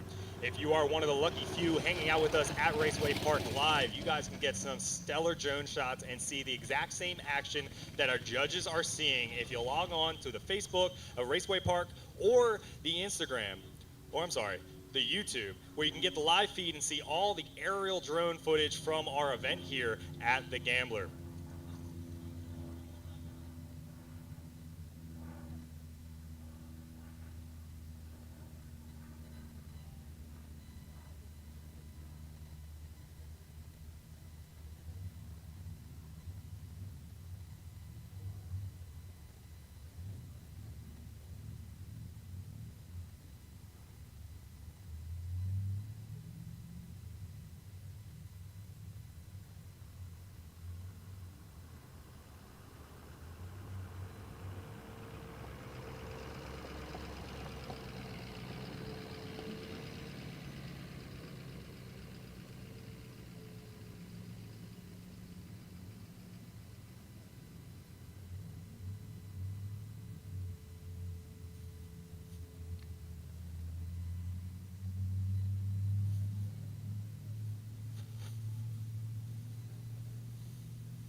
Thank you guys for your patience. You guys joining us on the internet, both on YouTube and Facebook. Welcome back to Raceway Park, The Gambler. If you guys are still here at Raceway Park enjoying this beautiful weather here in New Jersey, thank you guys for coming to hang out with me and Sarah and the rest of our judges panel and the entire Gambler team as we throw another round on the road course here at Raceway Park. This is your final warning. Grab your snacks, get out of the bar, tip your bartenders, and work your way into your seats. We've got our drivers out onto grid, waiting to warm up their tires and get into our first tandem bracket battle.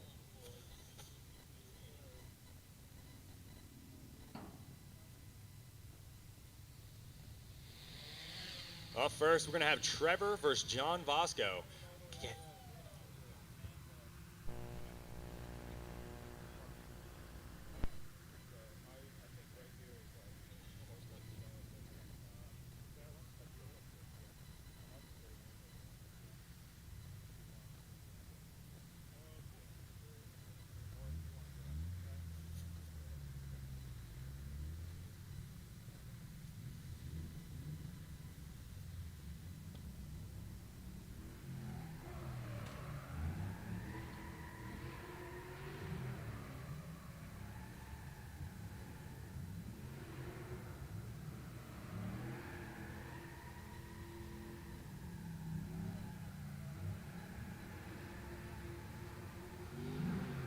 As you guys at home are getting a beautiful view of Raceway Park, the bark box back there, Trevor warming up his tires in that S14.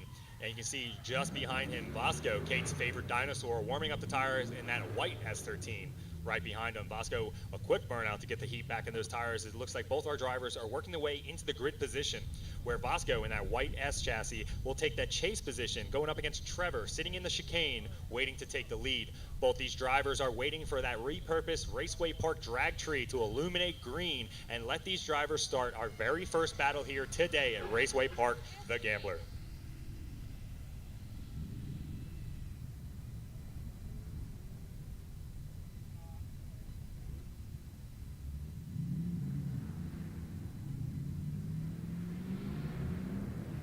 And here we go. Trevor leading down Vasco for our first half of the first battle here at Raceway Park, The Gambler on the road course. Trevor getting into outside zone a little late, but now riding on the outside edge as Vasco is trying to clean up that proximity as both drivers work their way out of outside zone number one. Trevor, a heavy flick into outside two and driving the car completely away from outside three. Vasco avoiding contact as both drivers work their way to the intersection here past the inside clip. Trevor trying to clean up his line now as he works his way into outside four. Vasco trying to clean up the little bit of a gap that happened through that mishap going into outside two and three. As Trevor getting into the dirt, Vasco doing a good job holding his composure right behind the S13 of Trevor as both drivers work their way past that reference point, back up to the bank. Trevor, a big flip with the dirt still pouring out of that car, and Vasco holding his composure as Trevor Mario Karting that thing throughout the bank wall. Definitely not how you want to spend the first half of your battle. Vasco making sure he's okay, but unfortunately Trevor looks like he's going to have a broken steering component, forcing that car up into the wall. Not an ideal situation for Trevor here. He does have a competition 5 timeout if he has the parts and the means to be able to fix it if it is repairable, but he'll have to use that. Each driver is only awarded a single 5-minute timeout throughout the entire competition this weekend, so using it this early in the game is definitely not an ideal situation for Trevor. Vasco now sitting with a visual of what just happened, sitting in a good mindset for the second half of this battle. We'll have to wait for our grid workers to give us the word, or one of Vasco's team members to let us know if he's going to use the 5-minute timeout.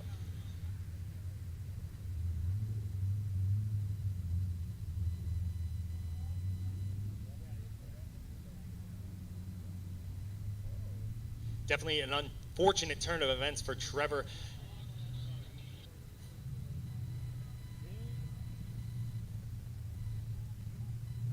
It looks like Trevor's going to limp that car back into the pits, working his way through the outside exit of our road course here.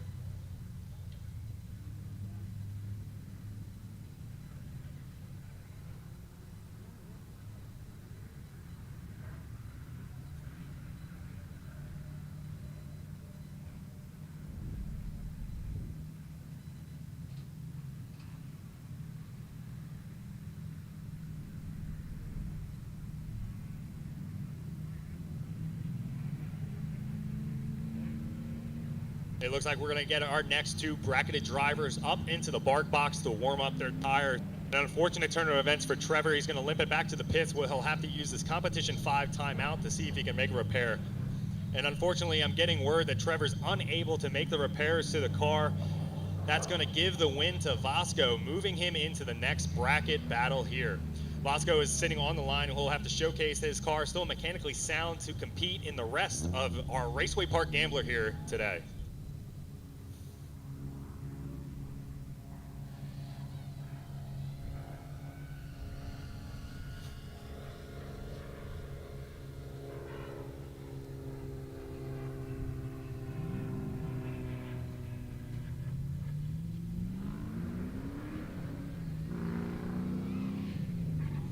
And Vasco leaves the line, showcasing that his car is still mechanically sound and safe to operate for the rest of the Gambler here. As Kate's favorite dinosaur finishes off a little bit of a showcase lap, as unfortunately Trevor putting his car into the wall here at Raceway Park is going to end his day at the Gambler.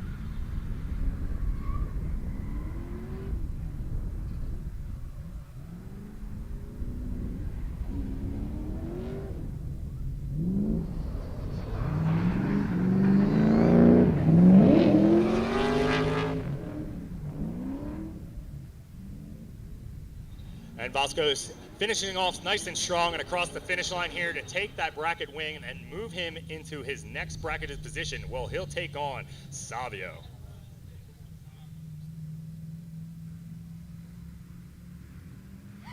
Vasco getting some crucial data here that he's had plenty throughout practice, but Vasco has been dialing in that S13 throughout the day here, trying to get that car up to snuff to keep up with the other competitors out here on track. Vasco taking that win. Unfortunate turn of events for Trevor, putting that S13 into the bankroll here at Raceway Park, but moving him into the next bracket where he'll see Savio in that Drift HQ S14. Our next bracketed battle up on the line where we're waiting for our drivers to warm up our tires is Polizzi versus Heckman.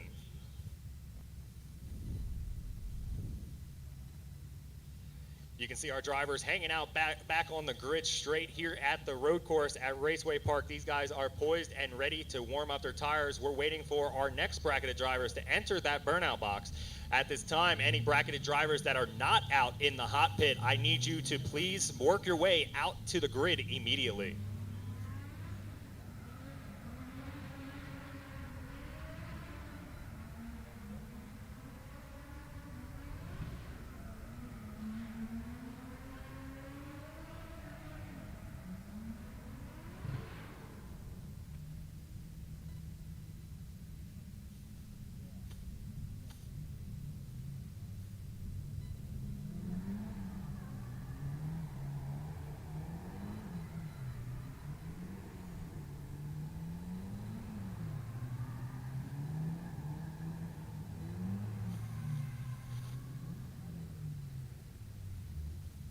Jared Heckman sitting on the line waiting to take his chase position, going up against Polizzi in that S14.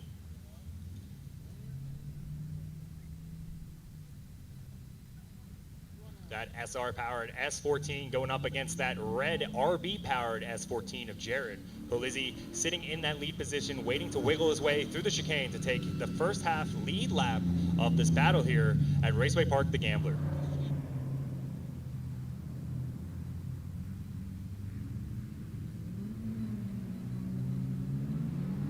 And here we go, Sal's working a lead position with Jared shortly behind him in the S14.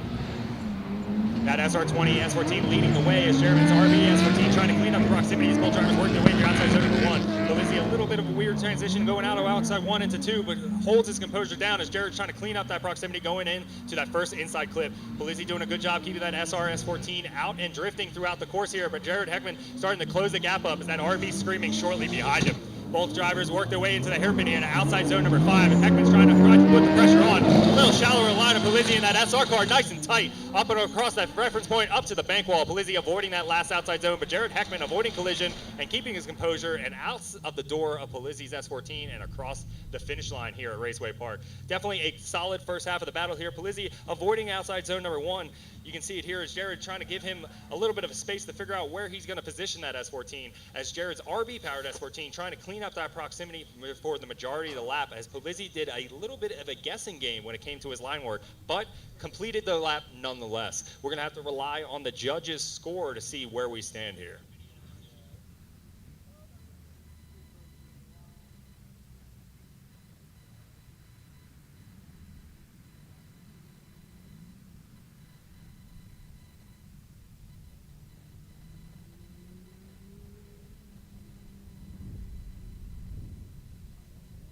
And you can see on that side-by-side, well, that's a weird side-by-side. As you can see on the right, our last battles of the last Gambler. In comparison to this, Polizzi definitely wasn't doing exactly what Trevor Root was doing. But the second half of the battle underway as Jared Heckman enters, and Polizzi right behind him as both drivers working the outside one, and Jared shuts it down with a major correction, and Polizzi shuts down as well. This one's going to be for the fans, as that's going to be an unchaseable run in the judges' eyes. This is going to have to be a heavy hit in the judges. This is why I enjoy talking into the stick, and those guys got to do all the math. The stick. Hey man, I'm doing some math here.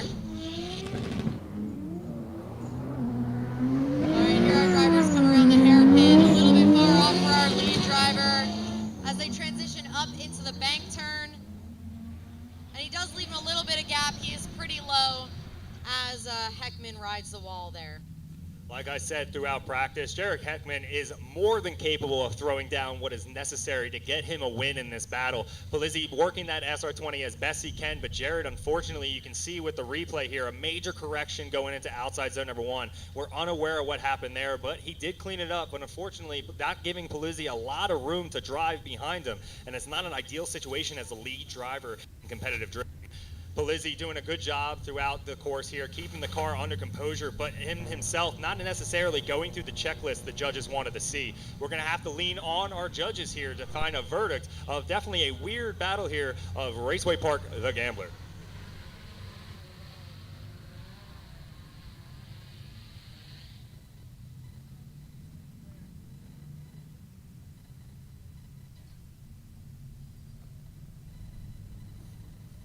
And we do have a winner, an unfortunate turn of event for Jared, but Polizzi is going to get the win. Sal takes the win and moves on to the next bracketed battle where he'll go up against Costa in that BRZ.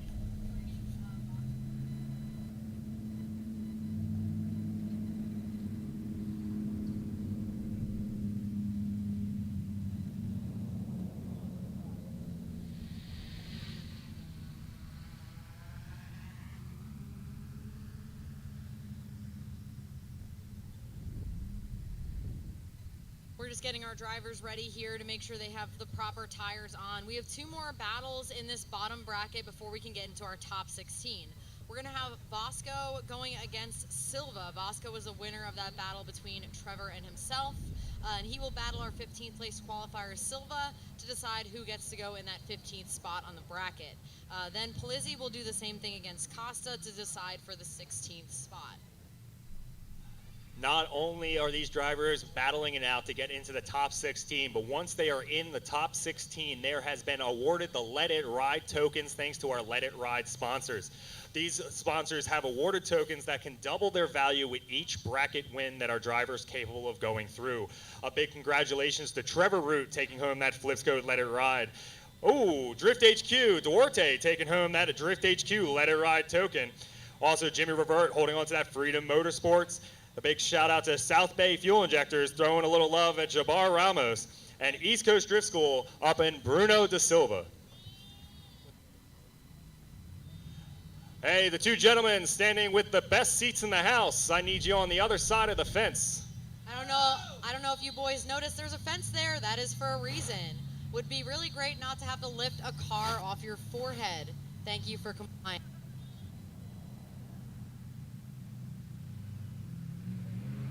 Ricky would like the gentleman in the tank top to know that he knows you lift and he appreciates it. It's the guy second from the right on the top here. Appreciate it, guys. Thank you. All right, we got our next bracketed drivers up on the line, warming up their tires. That V8 BRZ ready to rip it up, going up against Polizzi, going back-to-back with a battle here, battling it out for the top 16 position.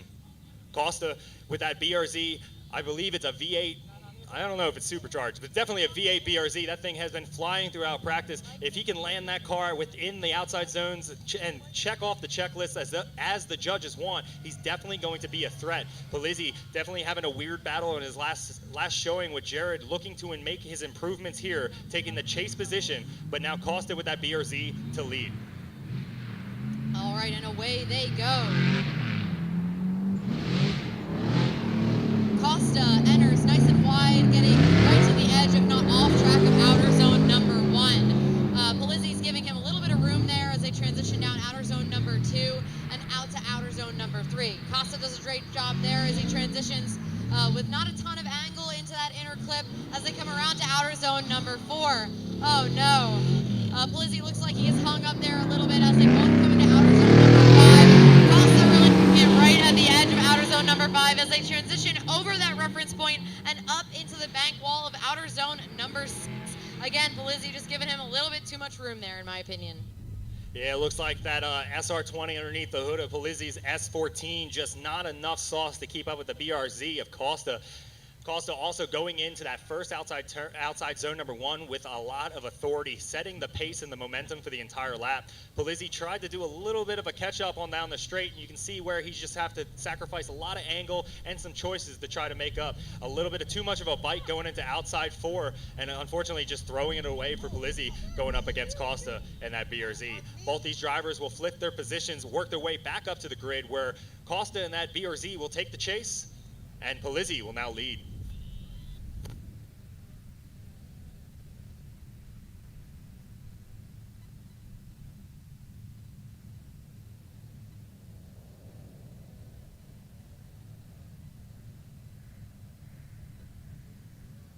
We flipped him around, and now Polizzi is going to lead, and Costa will chase.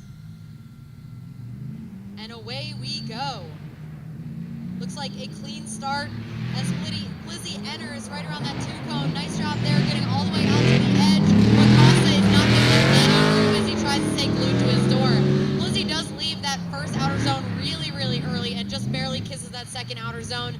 Coming down the hill, he does a nice job with outer zone number 3 and transitions across that cone, just taking it out as Costa goes into the dirt there. Seems a little off kilter. Polizzi misses outer zone number 4, so now he's on my detention list. As they come around to outer zone number 5, Costa starts reeling him in across that reference point as they transition up into the bank. Let's see how they do. Costa starting a little bit farther back, but reeling him in as they cross across that line. Costa really driving that BRZ out of that last turn, shoving that car up into the bank, showing a little patience behind Polizzi, but then having to stand on that car to make sure it made it across the finish line. You can see a side-by-side here, but our judges have already made a decision as Costa with that BRZ is going to take a win. Sounds like we got a Costa fan club over here. Definitely make some noise for your favorite drivers. So Costa officially defended his position as the 16th qualifier and will take our 16th spot. Unfortunately, he has to go up against Trevor Root in the top 16 battle, so that's a tall order. He's going to have to really dig deep on that one. Yeah, Costa's definitely got a good car underneath of him, so he's just going to have to keep his composure, and Trevor Root has been on fire lately, just clicking away wins, but that means he's going to give him the real estate to play. We have seen upsets before, so it's definitely not set in stone until the boys do battle. Speaking of battle, we got our next drivers up on the line, driving all the way up from Florida. One of them Drift HQ boys piloting that S14, Savio Silva, going up against John Bosco. We got Silvas. All right, there they go. As Silva enters at that second cone and just lays into the throttle, pouring smoke. Bosco's not too far behind you, also has a V8 in his car as they transition up to that second outer zone. Bosco is giving him a little bit of room here. I mean, Silva is pouring smoke as he comes across that inner clip, coming into that fourth outer zone. Can he get there? And he does. Nice job as Bosco seems to reel him in. Hopefully he doesn't get lost in the smoke here. Coming to outer zone number 5 with the hairpin, screaming across that reference point and transitioning up into the bank. Bosco's looking a little bit shallow there to try to catch up to Silva as they cross the line. Savio coming all the way up from Florida, one of those Drift HQ boys piloting that S14 right into the outside zone 1. A little bit of a bobble there where he's got Vasco trying to clean up the proximity as that rocket ship with S14, and Savio's doing a great job clicking away the check boxes as he works his way into outside 3 where he just avoids 3. And you can see here Vasco with a major correction, maybe getting a little stabby trying to clean up that proximity going into outside 4. Vasco doing a good job jumping back at the door of S14 of Savio, but Savio's rocket ship just being able to drive away. Savio not doing a perfect lap here in the lead, but definitely a chaseable run nonetheless as Savio's S14 finishes off nice and strong with Vasco trying to stab him through the bank.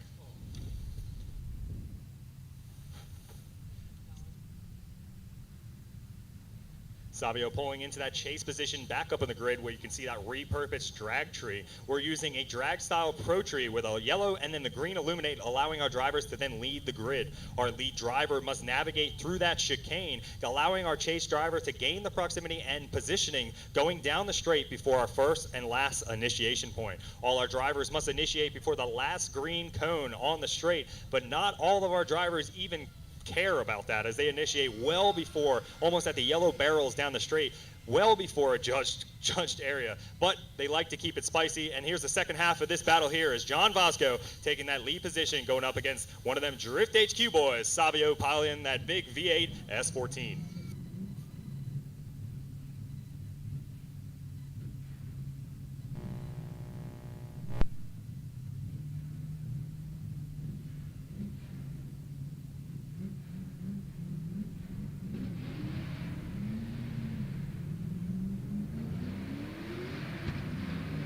And here we go, the second half of this battle here as Kate's favorite dinosaur clicks in and Savio's right on the backside of that S13 Coupe of Vasco.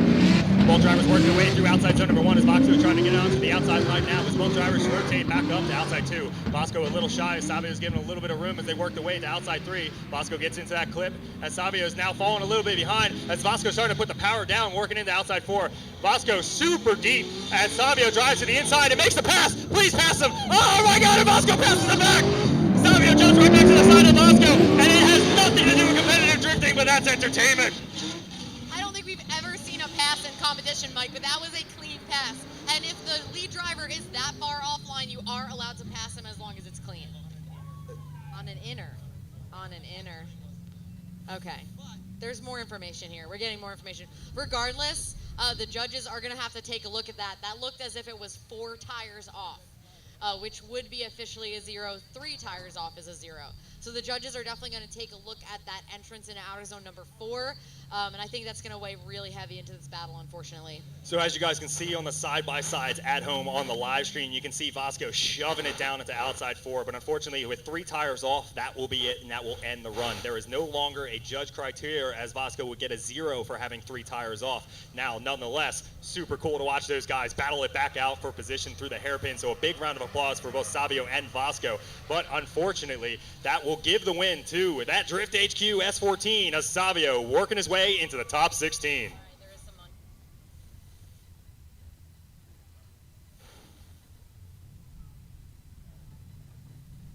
Savio is also in the last man standing pot, betting $100 on himself that he's going to make it farthest in this bracket. Whoa, hold on, that's Cricket's money. Oh, I'm sorry, Cricket betting on his favorite driver.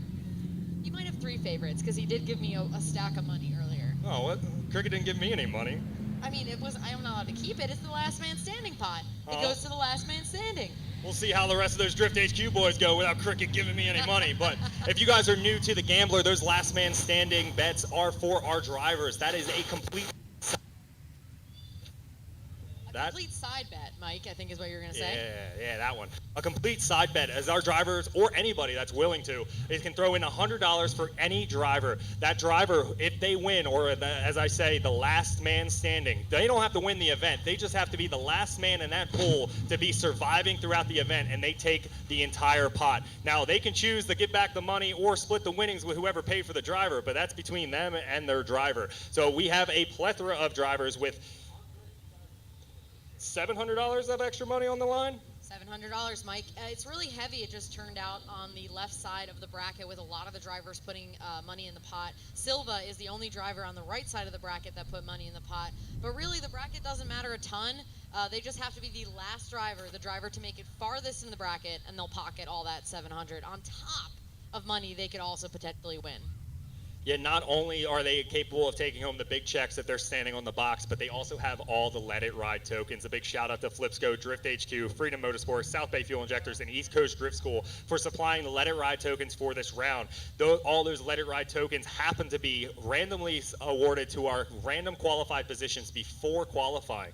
After qualifying, those drivers that have landed in those positions are now awarded those tokens. It has worked out that the entire left side of the bracket is now holding those Let It Ride tokens, which means that every battle in the next coming minutes has Let It Ride tokens on the line, looking to double their money and or lose it as their drivers work their way through the battle, going themselves into the finals, where the value of those Let It Ride tokens will hold their face value, and if they can take a win, double.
All right, while you guys are watching at home, our next battle on the line, Duarte out of those Drift HQ boys piloting that E46 with a JZ under the hood, going up against that VA-powered S13 of Chris Stevens. Chris Stevens has been on the podium at every single Gambler event this year. So Chris Stevens definitely is fully understanding of what is being asked by the judges in this battle.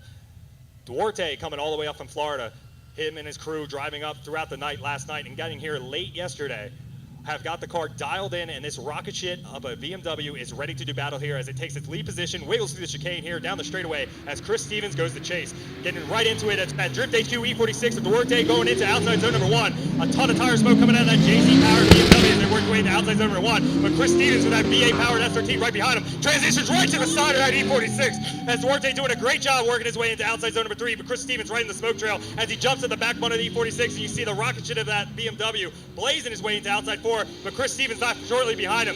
Chris Stevens showcasing why he's always on the box here at the Gambler as Duarte doing a great job at outside zone number 5. Stevens with a little bit of a bobble there trying to keep out the proximity as both drivers work their way up past the reference point into the bank. Stevens falls right back into position here as Duarte finishes off nice and strong. That was an amazing lap by Duarte and a great job by Chris Stevens. Are we sure this isn't the finals? Hey guys, do they know this is top 16? That was an insane battle. Great lead run by Duarte and a great job chasing by Chris Stevens. I'm like blown away. I'm grabbing for my words here, guys.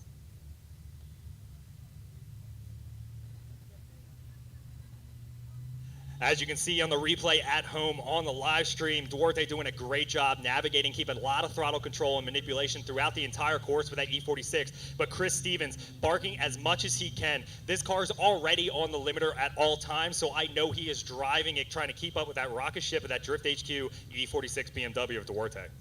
Yeah, I think that was the best run Duarte's shown us all day. I mean, he was looking really dialed in practice, maybe a little less than I was expecting from him in qualifying, but man, he saved it. He saved it for the battle when it counts. Let's see if he got what it takes in the chase position as Chris Stevens taking that lead position, piloting that S13 coupe, clicks in well before our last initiation point, getting into outside zone number 1 as Duarte in that E46 gets nice and tight right to the door. Chris Stevens and drives it too far of outside 1. Chris Stevens doing a phenomenal job through the entirety of outside 1. Clicks in the outside 2 as Duarte's trying to clean it up. Stevens just needs to finish this lap off nice and strong. Duarte with a major correction into outside 1 with a phenomenal lead lap is almost going to give away this lap to Stevens, and Stevens just clicking away at these outside zones. Rotates it up the hairpin, needs to keep it on the track, and Duarte trying to put the pressure on now as Chris Stevens That VA-powered S13 working his way through the reference point and back up to the bank wall. Nice and high out of Stevens. Locked and loaded as Duarte keeps it off the wall here and across the finish line. Makes some noise for a crazy battle here between Chris Stevens and Duarte Vieta. What a great way to kick off top 16. That was going to be an absolute heater. Unfortunately, I think Duarte just sent it a little too hard on the entry there, trying to put on Stevens' door. And, you know, that might be the small bit of error the judges are looking for to divide the winner. I was not expecting to be yelling this loud this early as it gets into this battle, and you can see side by side at home, Duarte making that major mistake through outside one, but just trying to drive that E46 back into position to clean it up. And right to the left, you can see Stevens just putting it on the side of Duarte's E46, but Duarte doing a fantastic job in his own lead position. So it's going to have to lean onto the judges. It's going to probably have to go lead the lead, chase the chase. This is why it is tough to be a judge, but a hell of a lap from both of these drivers. Yeah, this is going to be a really good battle. The whole first half of the top 16 bracket is just full of heaters. I'm excited. And it is official. Chris Stevens taking the win, knocking out Duarte. Now, I'm not 100% sure. I did not get word from, but I'm pretty sure that Duarte let it ride token.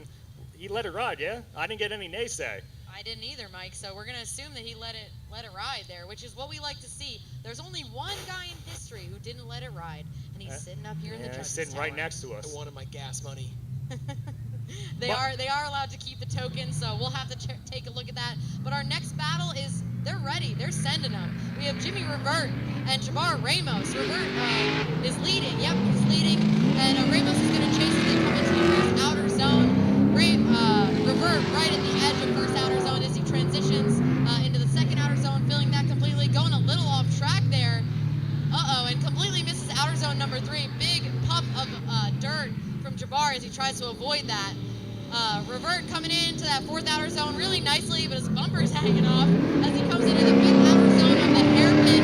Jabbar is giving him a little bit of space, but not too much, as he's close enough to be within chase. Transitioning over that reference point and up into the bank turn. Nice job as they both come across the line. That got a little squirrely there towards the center. Yeah, it looks like Jimmy worked his way into outside zone number 1 pretty well. Jabbar trying to get to the side of that S13 as both drivers are working their way through our course here at the road course. But Jimmy just a little too much sauce going into outside 3. But luckily, we're going to have to put them side by side with each other and let them see what happens on their next run. This time, Jabbar will lead and Jimmy Revert will give chase. It's not over till it's over. They got me so excited now I'm going to catch my voice back. Yeah, we're going to need some waters up to the judges' tower, man. We're all hot and bothered up here, man. As you guys can see at home, ooh, water. You guys can see at home the beautiful road course, the back course here at Raceway Park. Our drivers are not allowed to drift tree turn during these events, but they are allowed to use the back course to cool it down. There's a massive complex here at Raceway Park, available throughout multiple events, multiple layouts, different stadiums. And there's also the stadium side, which is on the former drag strip. It's really interesting figure 8, tons of room in the stands for spectators. That's a really fun version of the Gambler, so I'm really glad we get to see and announce and participate in both, honestly. I just love a good competition. There is one more round of the Gambler this year. Make sure you get over to racewaypark.com and get signed up for your chance to win thousands of dollars, hundreds of dollars. There's money everywhere out here. There is. It's flying from every direction. Yeah, any keyboard warriors at home, you guys think you can do better? Well, if you have a car that passes tech, come on out and show us what you got. It's usually the first hurdle for the keyboard warriors is the passable car. We got our next battle, or the second half of our next battle on the line. Jabbar Ramos in that 350Z. The Barbie Boys sitting in that lead position going up against Jimmy Revert in that blue S13.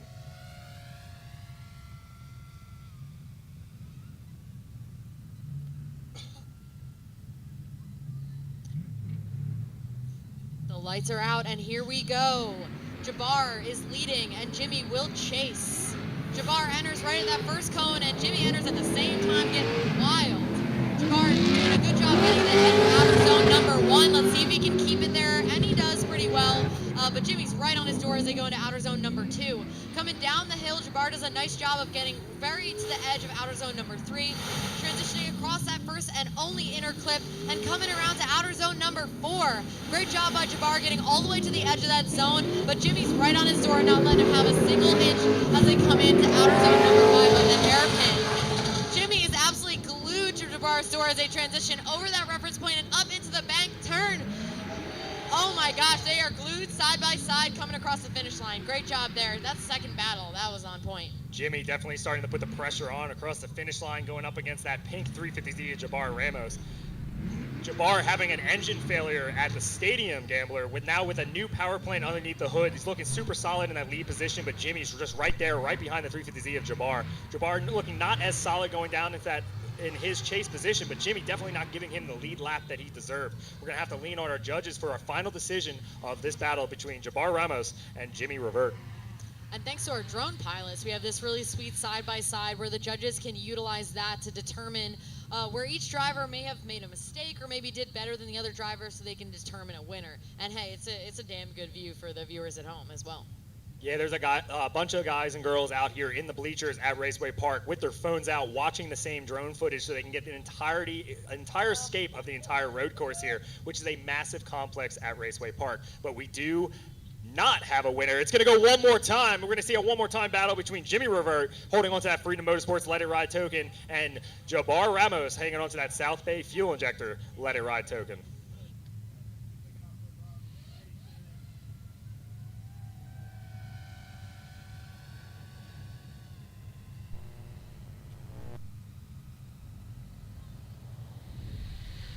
So getting some insight from the judges on why that one went one more time. The drivers were making a few errors in the lead and the chase, and it was really tough to see any driver stand out from the other. So they're going to send them one more time and see if the drivers can clean up their lead and chase runs and really show us why they deserve to get the win there for that battle.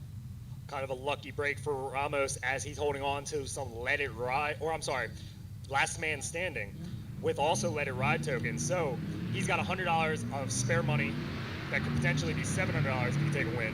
Plus looking to double that South Bay Fuel Injectors and seal the Freedom Motorsports. Outer zone, the Let It Ride token going sailing off his roof. But you know what? Costa is not going to let him get away easy. He said first place qualifier, who? He's knocking on Trevor Root's door as they come sailing across that center section. Coming into outer zone number 4, Trevor Root is absolutely flying, and Costa is right on his door. A little bit shallower, sort of making a sacrifice. Oh, no. Unfortunately, that is going to be a straighten and a 0 in the chase position for Costa. That's a huge disadvantage, Mike. As Root crosses over the finish line, Costa with that FRS, BRZ. It's exactly what I was talking about with somebody as confident and as consistent as Trevor Root, giving all the real estate for Costa to play with that VA-powered BRZ behind him. Costa's doing a great job following Root with a great lead line throughout our first half of this battle here, but Trevor's starting to drive through and Costa's trying to bite through now as it jumps to the side of Trevor Root's BMW. But when he gets up to the hairpin here, you can see he made a bad line choice and it just didn't give him enough room to play. And it looks like he choked the car up, maybe a little bit of an over rotation, shuts it down to keep it out of Trevor Root's BMW, and unfortunately he's going to have to throw away the first half of that battle. But he'll have to showcase himself in the lead and give Trevor Root something to play with. Better believe it. Just kidding. No, absolutely agree. Trevor Root, he's Mr. Consistency here. He's been putting down fantastic laps, enough so to land on the podium on the last 2 gamblers. And before that, on the podium, every gambler, on the top of the podium, the last 2 gamblers. Before that, we were talking about always a bridesmaid, never a bride, because he was always in 2nd or 3rd, but still a great spot to finish in any gambler.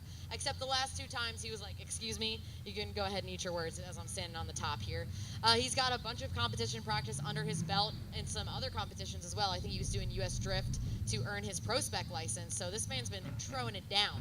But we are no stranger to upsets here at the Gambler, so this is still anyone's game. Trevor Root was actually out at East 10 and won his pro spec license. So he is now a pro spec licensed Formula Drift driver, but he's out here competing at the Gambler for real money, going up against Costa in that BRZ.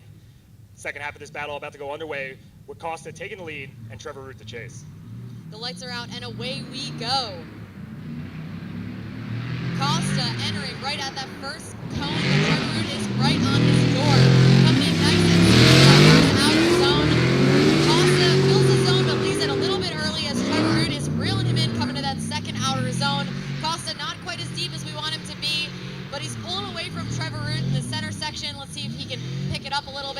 coming around to that fourth outer zone. He's right where we need to be. And Identical! Trevor Root sort of driving straight there as he coming to that fifth outer zone, across that center section and up into the bank turn. Trevor's giving him a little bit too much room, in my opinion. Trevor Root with almost an identical error following Costa into outside 4. But instead of Costa, where Costa had to shut it down and straighten through the hairpin, Trevor Root kept his composure. So I don't know if that's a 0 on Trevor Root's part, but it's definitely going to be a points deduction there. The judges are going to have to take a closer look at this one.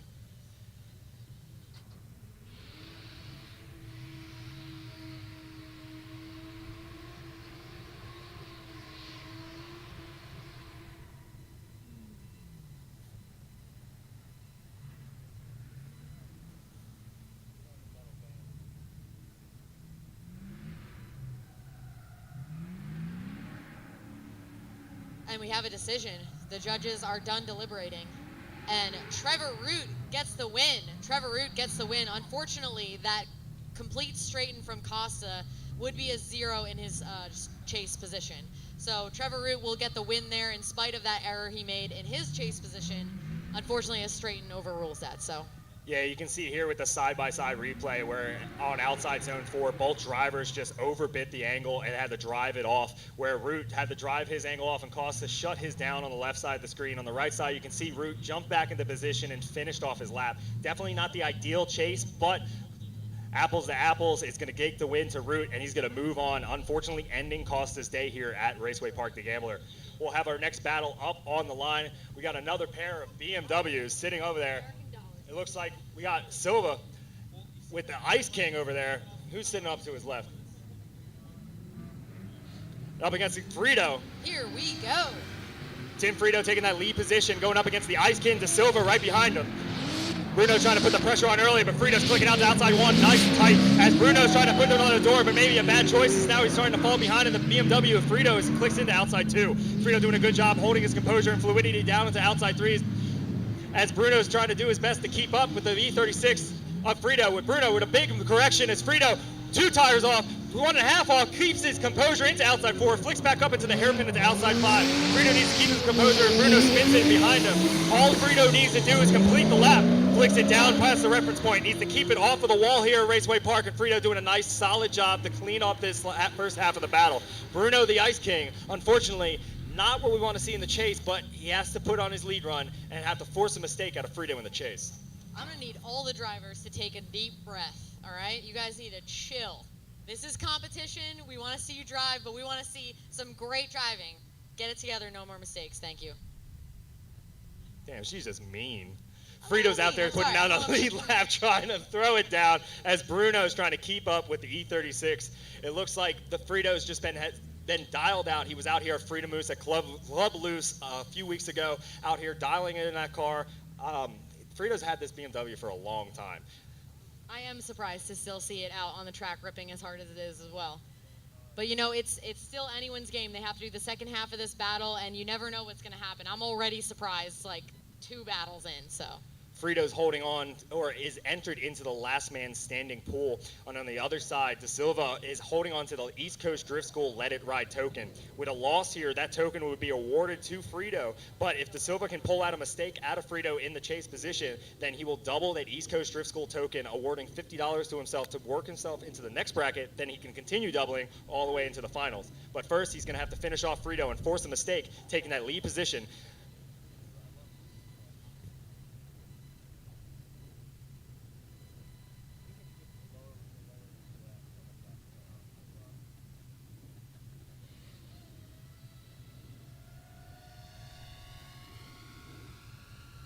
We can see our drivers on the line indicating to our grid workers that they are ready to go. The lights are on, they go out, and away we go. This time, Bruno will lead and Tim will give chase. Bruno entering between the first and second cone, and Frito is like, I'm on your door, dude, as they come into that first outer zone. Bruno not quite as deep as we'd like him to be, and Frito's right on his door. Bruno just barely touching that second outer zone, but he does get a little bit into the third outer zone, and Tim is like, I know you have more horsepower than me, but I do not care. He's coming around, not letting him have any room, as De Silva missing that 4th outer zone and the 5th outer zone. He does grab it a little bit as they exit, and Frito is right on his door as they transition across that reference point and up into that 6th and final outer zone of the bank. It's an interesting battle, to say the least. Yeah, definitely well played by Frito, showing a lot of patience behind Bruno De Silva's E46 throughout the course there. De Silva having a little bit of an issue getting out to those outside zones, even though the car was holding a lot of throttle commitment and fluidity. As soon as that car was planted, it definitely wasn't positioned where the judges want to see, but nonetheless, Frito doing a good job behind him and not making any mistakes, thus giving the win to Tim Frito, working his way into the next side of the bracket, still holding his contention as the last man standing and also stealing that East Coast Drift School Let It Ride token.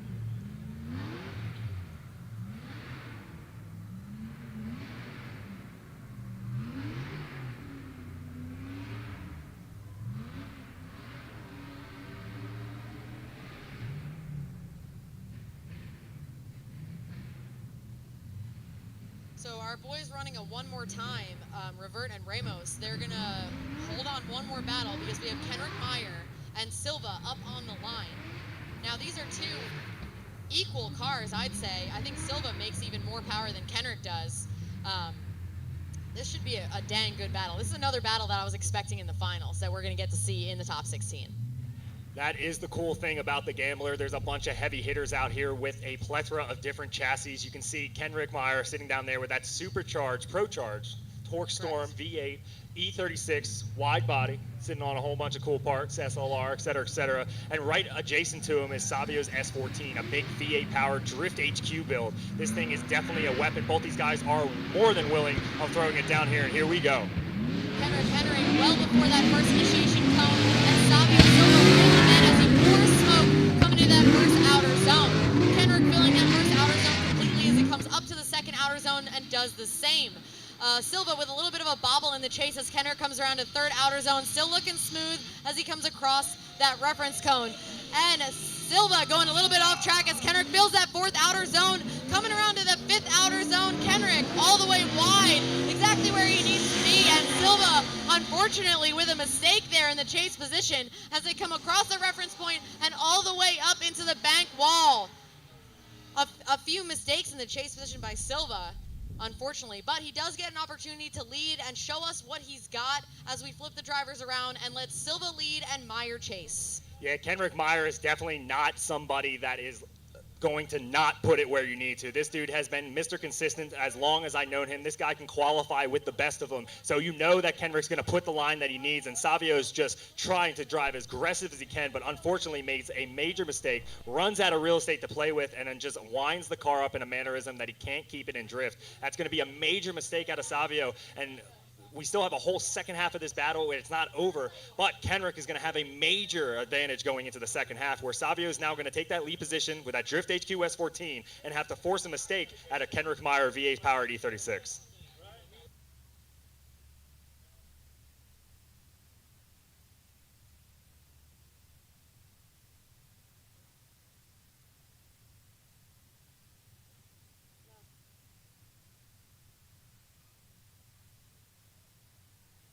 Now we can see on the replay here where it starts to go wrong for Silva, unfortunately, diving in to get on Kenrick's door, but doesn't really have the proper angle to do so, unfortunately. But he looks hype for his lead run. This is what we want to see out here. This looks like he's about to throw down a heater, so let's see what he's got in the lead position. I know Savio's having a good time, and this boy can grill, and I really hope he's cooking something after this. But Savio's taking that lead position, wiggling through the chicane, getting chased down by Kenrick Meyer in the second half of the battle here at Raceway Park, the Gambler. And away we go. Savio Silva entering before that first cone, same as Kenrick Meyer as he comes out to that first outer zone. Unfortunately, Savio not getting as deep as we'd like into that first outer zone, but transitions up and gets deep into that second outer zone. Kenrick's right on his door as they transition down to the third outer zone and across the the inner clip on the center section, coming around to that fourth outer zone. And he does get deep enough. He gets right to the edge of that zone as they transition into the hairpin. And Kenrick Meyer is on his door. He said not that easy as they transition across the reference point. Savio Silva going a little deep there as they come up to that last outer zone of the bank turn. Wow, that was exciting. Savio Wild man out there, Wild having a blast. I know he had a blast during that run. He's probably shaking it after all Yeah, that. that was That a is a heater and a weird half. spot to dip off an entire axle. And Kendrick Meyer doing a great job showcasing enough patience to keep the car in drift behind all that chaos. And it's going to show as Kendrick Meyer is going to move on, taking the win, knocking out Savio Silva in that Drift HQ S14. Man, and you were right. Savio did put down an absolute heater, but unfortunately the car just wasn't where it needed to be in just a few key spots.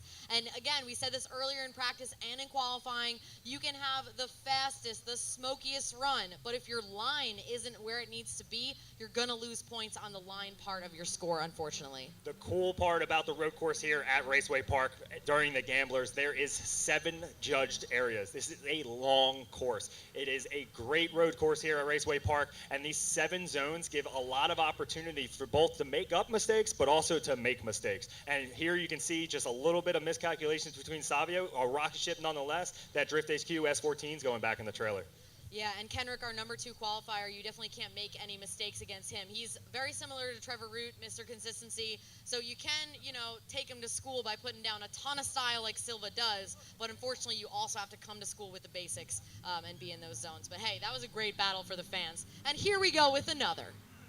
Jumping into our next battle here, we got Putz with that E36 subframe car going up against that 1 Series BMW of Mike Knapp. Both drivers clicked away into outside zone number 1. Putz pulls away from outside 1 a little early. Mike's trying to follow his lead as he goes into outside 2. Putz gets nice and deep as Mike Knapp trying to hold that proximity and the fluidity down into outside 3. As Putz clicks through outside 3, just knocking the taillights through those cones there. Both drivers work their way past that first inside clip and dump into outside 4. Mike Knapp a little bit behind Putz's E36 car as both drivers work their way into the hairpin. Putz doing a good job rotating back out to outside zone number 5. Mike Knapp trying to keep it up with it, taking a little bit of a tighter line, but Putz starting to drive away down that reference point, back up to the bank wall as he throws it up into that last run, and Mike Knapp holding his composure and chasing him down through the straightaway here at Raceway Park, the Gambler.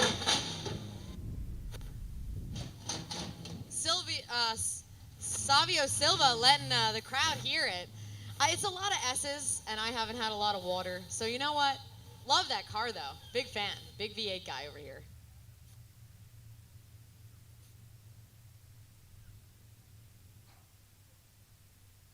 You can see here Putz's E36, basically a roll cage and subframes. This thing weighs in at 2,400 pounds. Putz, is Putz on the nitrous? We don't know if he's on the nitrous. It's a big secret, because the bottle is there. We don't know. You can see the bottle. You can see his cooler where he keeps all his snacks in the backside. It's true. We'll see if he purges on the line. Maybe he can hear us, and we'll get a little nitrous purge. That's a big flex. We got Mike Knapp piloting that 1 Series BMW. Sporting some Volino tires on the backside, sitting in the lead, now waiting to wiggle through the chicane. Let's see if Putz, get a nitrous purge, bud? No purge? Nice. No purge? Oh, no purge. That means he's going in raw. Full, nothing but E36 subframes, Raw not even power headlights in here. is what Mike is meaning to say. And away they go. This time, Mike Knapp leading and Putz chasing. Mike Knapp sending it, coming up to that first outer zone, and Putz right on his door, just giving it all she's got, Captain. As Mike transitions into that second outer zone, doing a nice job filling that zone, looking super smooth coming down the hill into the third outer zone. Putz is not giving him an inch, he's right on his door as Knapp comes around to the fourth outer zone. Can he do it? He's in the zone a little shallow, but I will give points for there. Not that it matters. Coming into that fifth outer zone, Mike is saying, get in the throttle. Give it the beans. Coming around over that reference point, Mike is giving it all she's got, Captain, as Putz comes.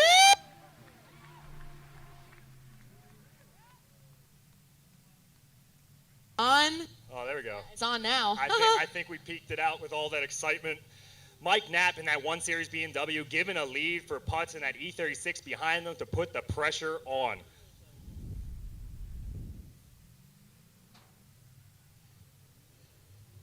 You can see Mike Knapp taking that lead position on the right side of the screen with Putz trying to close that proximity in with both drivers swapped on the left side with Putz taking that lead. You can see both drivers navigating their way through and from the front, the only front inner clip here, and both drivers doing a phenomenal job into outside 4, but you can see Putz just much deeper and driving away from Mike Knapp's 1 Series. Putz doing a great job of holding that proximity behind Mike Knapp's 1 Series through almost the entirety of the course, where you can see on the left-hand side that lightweight E36 of Putz is just driving away from that 1 Series of Mike Knapp.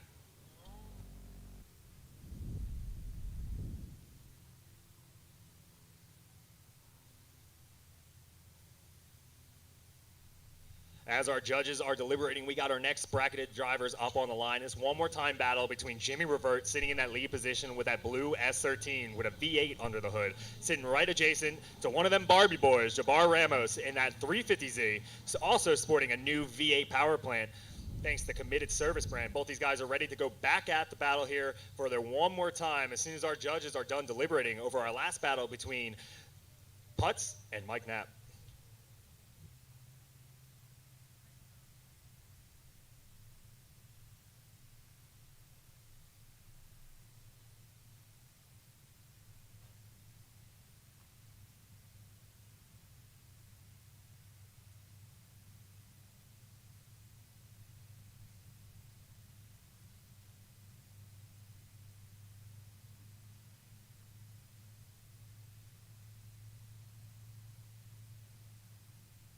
The judges are looking at this one closely. That's why we have a little bit of a break in the action here. We want to make sure that we have each and every section dialed in. The judges know exactly who they're awarding the win to. They do put a lot of effort into really breaking down this track. As we said before, there's 7 scored zones. So they want to look at each zone and make sure they know who's coming out on top. So it does take a little bit every now and again, especially when the battle is as close as it is.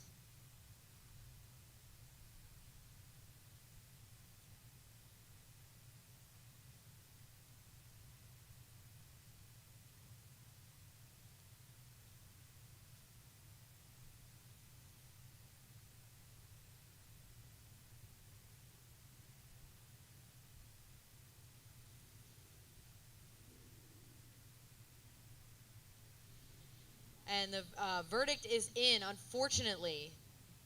The judges took a look at the very last part. You're seeing that on the replay right about now.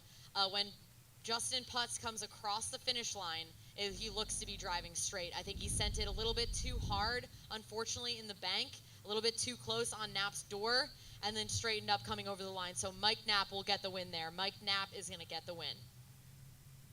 Small errors can throw away battles out here at the Gambler, and we're right back at it to one more time battle between Jimmy Revert and that blue S13 taking the lead position, getting chased down by Jabbar Ramos and that Barbie car and 350Z. One of them Barbie boys trying to chase down Jimmy Revert as both drivers work their way and leaves outside 1 and clicks into outside 2. Jabbar now falling into position behind Jimmy's S13 as both drivers work their way to outside 3. Jabbar a little hesitant trying to follow that S13 down to the 3, but now showing some confidence, diving through the smoke, going into outside 4 as Jabbar's trying to put the pressure on as both drivers get into outside 4. Jabbar a little bit of a bobble behind Jimmy as both drivers work their way into outside 5. Jimmy getting into a nice little outside wide line as Jabbar Ramos taking a little tighter of a line, trying to keep that proximity behind him. Both drivers work past that reference point, back up to the bank wall as Jimmy Revert puts the taillights right on the side there as Jabbar's not far behind him.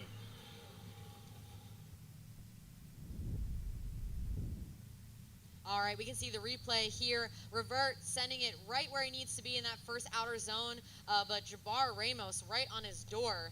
Revert comes around to the second outer zone really nicely, maybe leaves it a second early and does put a little bit of a gap on Ramos as they come around to the third outer zone. Nice job on the inner clip there, transitioning to the fourth outer zone. Let's break it down for you.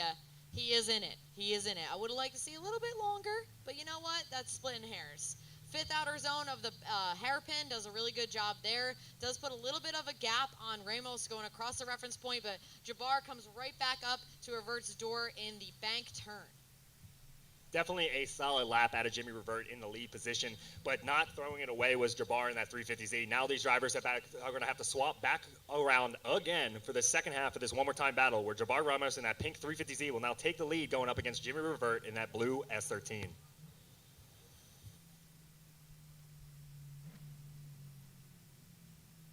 Both these guys holding on to Let It Ride tokens, looking to double that Let It Ride and steal their opponents. But Ramos also standing into that last man standing. He doesn't want to take a loss here and take away his chance of taking home $700 of extra money. Not only on the line was the Let It Ride and the big checks at the end of the event. So there's plenty of money on the line just in this battle alone as we get Jimmy Revert to chase and Ramos to lead. And the winner of this battle will go up against Tim Frito Wilson. And the chat, at least on Facebook, they're saying he takes it all the way home. So we'll have to see.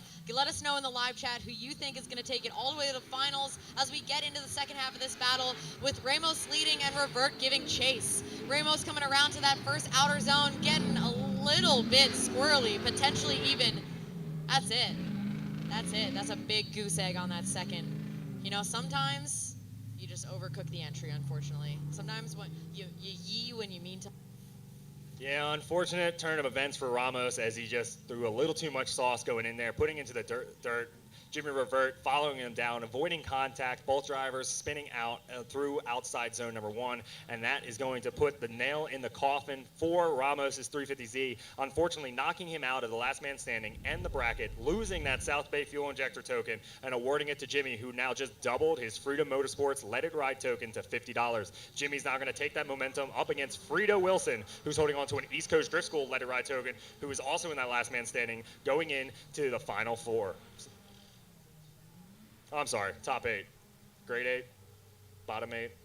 There's 8 of them. There's 8. There's a grade 8. Because these are some great drivers. I'm impressed today with the showing. On the line now we have Adam Daniels and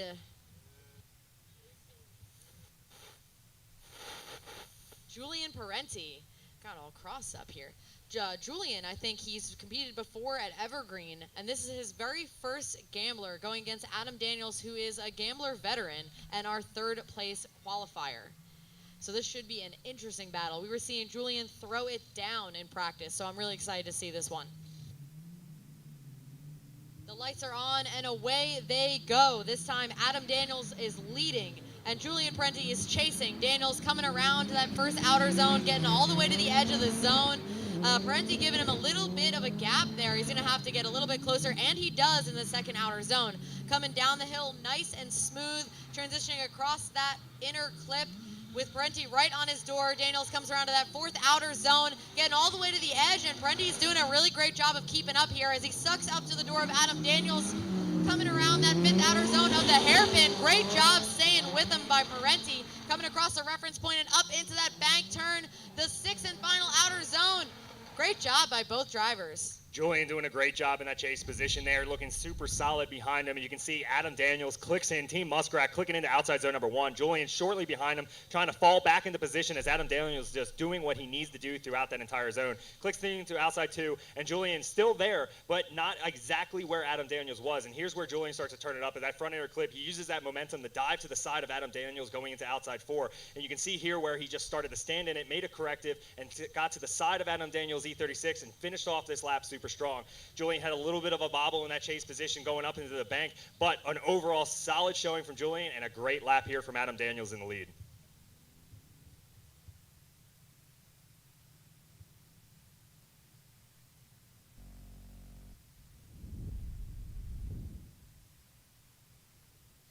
We got a great shot from the drone of backtrack where the drivers are headed into the back course just to do a little bit of a cool down lap as they line up to do the second half of their battle. This time, Julian Parenti leading, and Adam Daniels will give chase. Julian doing a good job in the chase position. Now his job is to do a perfect lead lap. He needs to make sure that he's out there in the lead position with a confidence throttle input. He's putting that car into every zone that the judges want, and he's not doing anything that's quirky or off the norm. He wants to give a good drive to Adam Daniels and force Adam to make his own mistake on his own accord. These guys are now swapped positions. Julian sitting in the chicane, waiting to take the lead position, going up against Adam Daniels in that E36 vert, sitting right next to him in the chase. And away they go. Parenti is leading, and Daniels will chase. Parenti entering right at that first cone. Nice and early coming into that first outer zone. Adam Daniels does not let him get away with an inch as he's right on his door. Parenti filling outer zone number 1 pretty well as he comes around to outer zone number 2. Adam Daniels still on his door as they transition down to outer zone number 3 and across that first inner clip. Parenti transitioning into the outer zone number 4, and Daniels getting a little bit wide, and Parenti could be a little deeper into outer zone number 4. Coming around to outer zone number 5, Parenti putting it exactly where he needs to be. Smoke pouring off his rear wheels as Adam Daniels tries to reel him back in, going into that 6th and final outer zone of the bank. Nice job. That was a close one.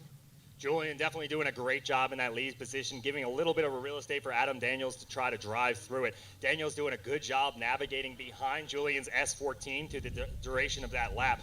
As you guys can see at home, the side-by-side replay between Adam Daniels and that E36 BMW leading versus Julian's lead lap. Adam Daniels putting a ton of pressure on through Julian's between outside 1 and 2 and trying to drive and follow him down through outside 3. You can see Adam's doing a good job driving to the backside of Julian's S14. You can see him go super wide on the entry to 4, pull it in right before that zone, and here up into the bank wall. Maybe a little too much left foot brake to correct the car and make sure he wasn't going to stab the side of Julian's car. But otherwise, Adam did a great job following Julian's S14, but it's going to weigh in the hands of the judges, as the judges are going to compare these side by side just like you see at home.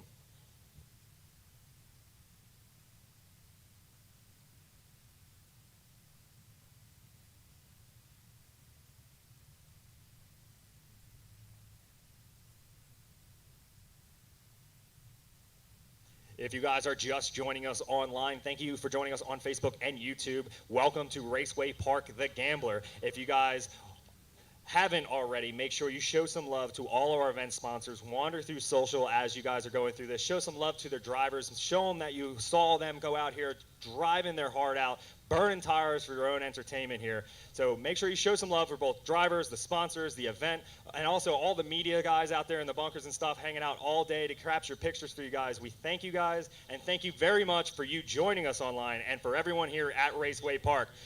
Our judges are finishing deliberating against our battle here between Julian and Adam. And as soon as we have a verdict, we can move on to our next bracket between John Da Silva and Barack Azar.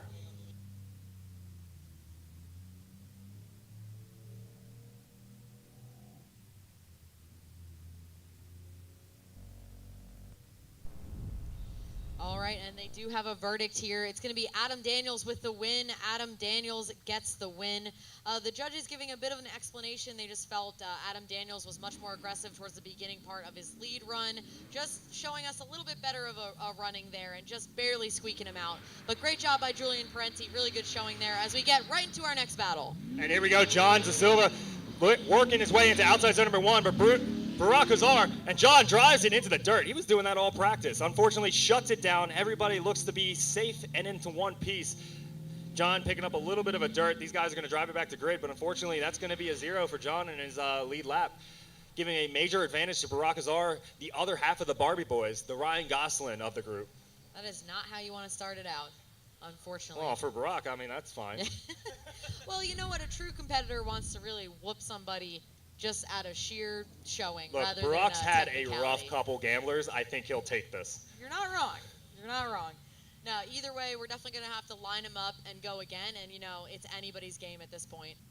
Yeah, it's not definitely over at all. John now going to swap positions in the chase, but Barack can make his same mistake going into his lead run. It is not uncommon to see a one-more-time battle between multiple stakes, especially when you almost think everything's good, but then the mental breaks or the machine breaks. There is a ton of X variables that could go in to not only give it a win to John, but also solidify the win for Barack. As we go into the second half of the battle here, as Barack's sitting in the chicane, waiting to take the lead with his Hot Boy wheels up front, going up against John Da Silva in the chase. And here we go, both drivers blazing down the straight. Barack enters, John Da Silva shortly behind him. He needs to keep it on the track and get into outside zone number 1. So far, we're doing better off than our first half of this battle here as Barack Azar clicking into outside 1, rotates back up to outside 2. Azar's doing a good job as John Da Silva is right there on the backside of that BMW. Barack, a little bit of a bobble going to outside 3. Sylvia keeps his composure as both drivers work their way to that front inside clip and click over to outside 4. Barack Azar getting nice and deep, but John Da Silva not far behind him as both drivers rotate back up to outside 5. John Da Silva right on the backside of the bumper of that E36, rotates that car around, standing on the throttle, keeping it behind it. And both drivers work their way down to that reference point. Barack needs to keep it up on the bank wall. John Da Silva trying to keep up with Barack as he tried to drive that Jay-Z powered E36 across the finish line. Tell you what, Da Silva was like, I know I messed up in my lead run, and I'm going to try to mess you up as well. He was knocking on the door that entire run. That was maybe the best chase we've seen so far, but will it be enough? I mean, this is what you need to do. Already making a major corrective mistake, canceling his lead run indefinitely, causing a 0. He needs to make sure that his presence is known through this entire lap. Unfortunately, I don't know if it's going to be enough to take away the win from Barack, but nonetheless, John Da Silva drove the car off of that thing. He did. He drove the car off the car. Look at Putz. He drove half that E36 off of it. Yeah, Ozar looks unfazed the entire run, although Da Silva had his phasers on and pointed directly at him, unfazed. And it is official. Barack Ozar gets the win. Barack Ozar gets the win. Yeah, I think unfortunately it came down to the 0 on the lead run. It's super, super hard to come back from that. So unfortunately, you know, he really took himself out. And that brings us to our next battle, which seems to be like a final from the last couple rounds. Both these men have been on the box, on the podium, every single gambler round. Our point series leader, Trevor Root, now leading in Chris Stevens. This is, whoa, my Lord, and Trevor Root stays in it! God, that's why that boy's amazing. He said, okay, I'm fine with it. And then Keenan Nolan makes some noise for both these drivers. They work their way past our judges' tower. Trevor Root rotates past that front of the clip with Chris Stevens still shortly behind him. Chris Stevens barking back as both drivers work their way to the outside zone number 4 as Trevor Root starting to click away at the boxes now. Chris Stevens right on the backside of the bumper and Trevor Root, a great drone shot. But Chris a little shy off that throttle, get back in, but now jumping to the side of the E36 as both drivers rotate back down to the track and back up to the bank wall here at Raceway Park. Trevor Root holding his composure. Chris Stevens getting a little stabby there into outside zone number 1, and Root was just like, okay, Let's see all this right. replay coming in here. It's a little bit It of looks- Root. Yeah, I don't know if Root slowed down there or That if is- Stevens was coming in hot. I don't know what's going on. So technically, if you're in the lead position, you should be on throttle through the firewall coming in that first outer zone. That's what the judges want to see, throttle commitment.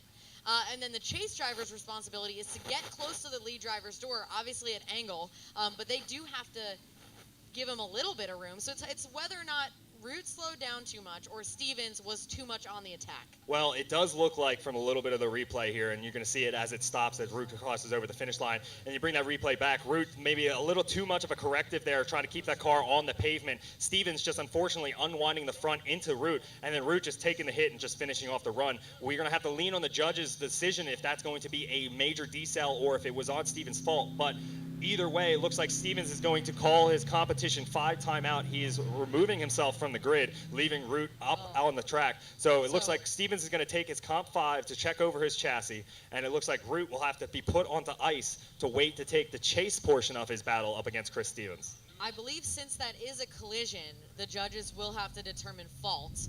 The driver at fault will be allowed to take their 5-minute, and the driver not at fault will be allowed to take a 10-minute timeout to check their car over. So we're going to need to take a quick minute to talk to the judges and figure out what's going on here. While we take a small break to let our judges deliberate to ascertain fault to one of our drivers, a big shout out to our Let It Ride token sponsors, Flipsco, Drift HQ, Freedom Motorsports, South Bay Fuel Injectors, and East Coast Drift School. A big shout out to those guys, throwing up some extra money for our drivers as well. And we still have plenty of drivers standing in our last man standing battles. We have $700 of extra money, the Let It Ride tokens, plus thousands of dollars in the big checks for the guys on the box at the end of the event. We're going to take a small break here, a good time for a bathroom break. Stop in at Sneaky Pete's Bar, grab one of those pineapple roulettes, or stop over at the grease truck and grab a snack. And we'll get right back to the action here in just a second as our judges finish deliberating and we get our drivers back up to the grid to finish off the gambler here at Raceway Park.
It looks like our judges have come to a decision. It looks like our judges are going to award shared fault to our drivers. Now, I'm just the talky mic guy, so I believe that allows both drivers to take their competition 5 if they so choose, but at the Correct. loss of their competition 5. Correct. So neither driver will be awarded that 10-minute. They will both be allowed to take a competition 5 if they need it. If not, we'll go ahead on with the second part of that battle. But first, we have Kenrick Meyer and Mike Knapp up on the line to do battle. I'm looking forward to this battle as Kenrick Meyer, that Pro-Charged V8 E36 wide-body car, sitting in that lead position, waiting to wiggle its way through the chicane when the light goes green, and just as I say it, the light turns, and Mike Knapp to chase. Kenrick Meyer in that E36 now leading with Mike Knapp in that 1 Series right behind him. Both drivers initiate into outside zone number 1. Kenrick Meyer, Mr. Consistency, gets into outside 1 and starts driving away from the 1 Series of Mike Knapp as both drivers rotate up to outside 2. Kenrick doing a great job completing the zones like the judges want, getting into outside 3 in his completion, and Mike Knapp shutting her down with a major straight. Kenrick just has to finish off his lap here with some confidence. He needs to keep it inside of outside 4. Kenrick Meyer riding that outside line all the way through its complexity, all the way to outside zone number 5, doing a great job holding his composure. Kenrick just needs to complete a solid lap here as he goes down over the reference point, back up to the bank here at Raceway Park, and he finishes off nice and strong, picture perfect across the finish line. That was almost a textbook lead lap from Kenrick Meyer. Great positioning out of that car. Kenrick always Mr. Consistent, especially like one of the best qualifying drivers I've ever seen, and we're about to see how his tandem game is as he comes up next with Mike Knapp now changing position to take that lead. Yeah, unfortunately, the big error by Mike Knapp is going to count against him tremendously, so he's going to have to put on one heck of a heater in order to beat Kenrick. Kenrick, while maybe not the most stylish driver, is Mr. Consistency, just like Trevor Root. He's throwing it down. He's putting in every single zone exactly where it needs to be. Super smooth, really great throttle commitment. You know, so he's running a clinic. I've seen Kenny throw tons of things he shouldn't have. He's hit my car plenty of times. That boy has plenty of style. And we'll see if he can showcase it here in that chase position going up against Mike Knapp. I'd like to see some style out of this boy. Well, look at him. Look, he's ready. He's poised. Look, he's ready to kill. You can see it through the windshield.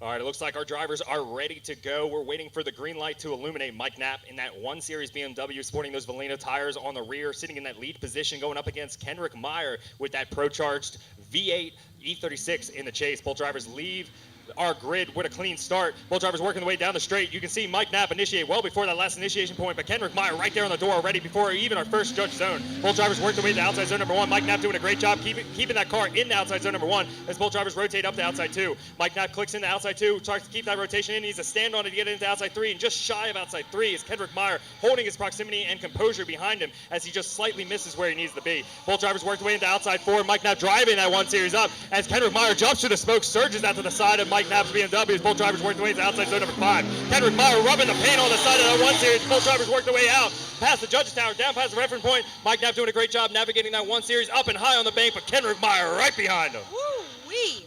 Mike Knapp had a point to prove in that lead run. He was definitely throwing it down to try to make up for that little error in his chase position. But dang, that was a great battle. Yeah, Sarah, you a little flustered over there. That was some sprint up sauce. and down the bleachers. But, Oh, okay. All right. It wasn't Kenrick Meyer throwing a little bit of style there in that chase position? Well, we're talking about Mike Knapp here. Look at him filling the first outer zone like beautifully. He's zooming down the hill for the second and third outer zones. He does miss that zone a little bit. He'll lose some points there. Kenrick giving him a little bit of space in the chase over that center section, but Mike coming in and doing what I love best, which is filling that fourth outer zone. You know what I'm saying? I mean, Mike definitely took the little bit of spotter notes from the judge's help throughout practice and just standing in the throttle of that 1 Series, giving a lot of real estate for Kenrick to play with. And Kenrick's surge right here is just, that's good old-fashioned drifting. Oh, yeah. I think Kenrick might have seen how nicely Mike Knapp did on his fourth outer zone and went and go ahead and sucked up right to his door on the 5th and 6th and final outer zone. So, hey, great job in the chase position. And we do have a winner. Kenrick Meyer gets the win Kenrick Meyer will take out Mike Knapp. Due to that error, we can almost be certain in his chase run. So Kenrick Meyer will move on.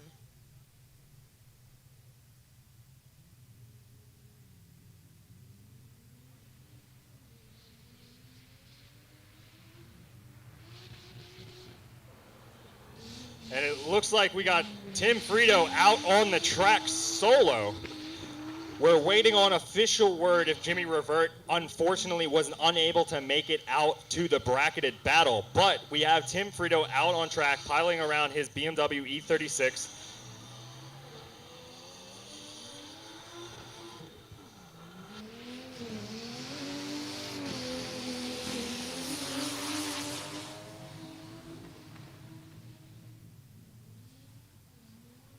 And Frito finishes off nice and strong and across the finish line.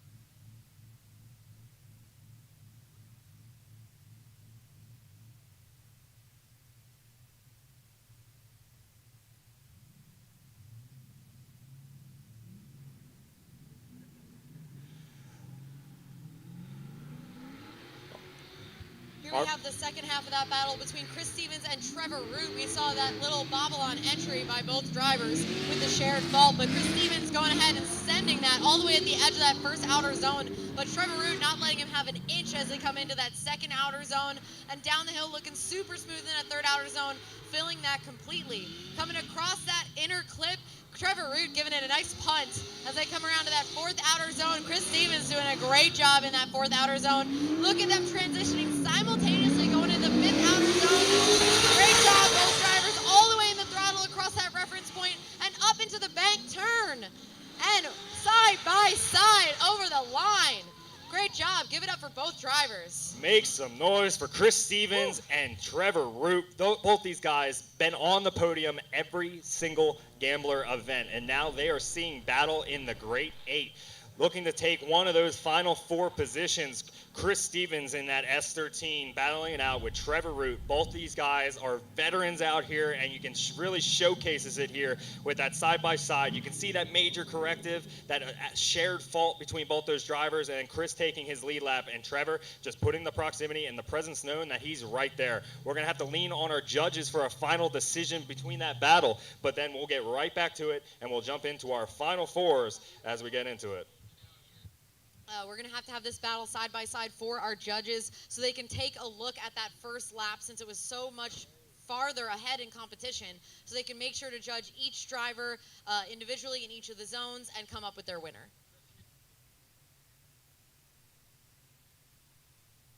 Trevor Root hanging on to Flipsco Let It Ride tokens already with a $50 value, standing in that last man standing pool. We also, Chris Stevens also in that last man standing pool. One of these guys are going to knock each other out, and it looks like, again, oh, I'm sorry, this ain't again.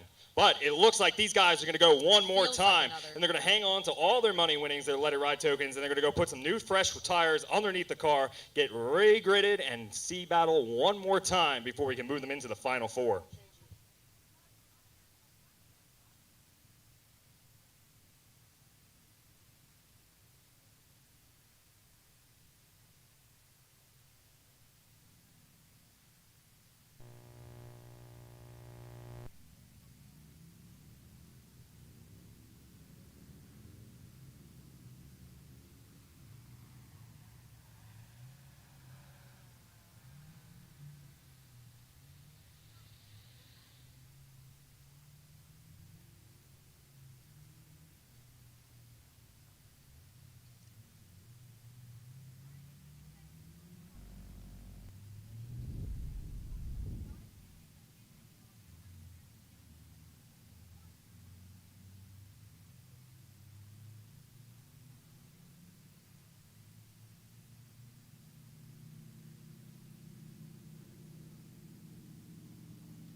All right, we're gathering up our last bracketed drivers and getting them out to the grid. We have weaseled everybody out. We now down to our last couple 8 drivers. We're trying to dial it down to our final 4 and get all the way into our last 3 standing on the podium box. So we're going to take home thousands of dollars in the big check.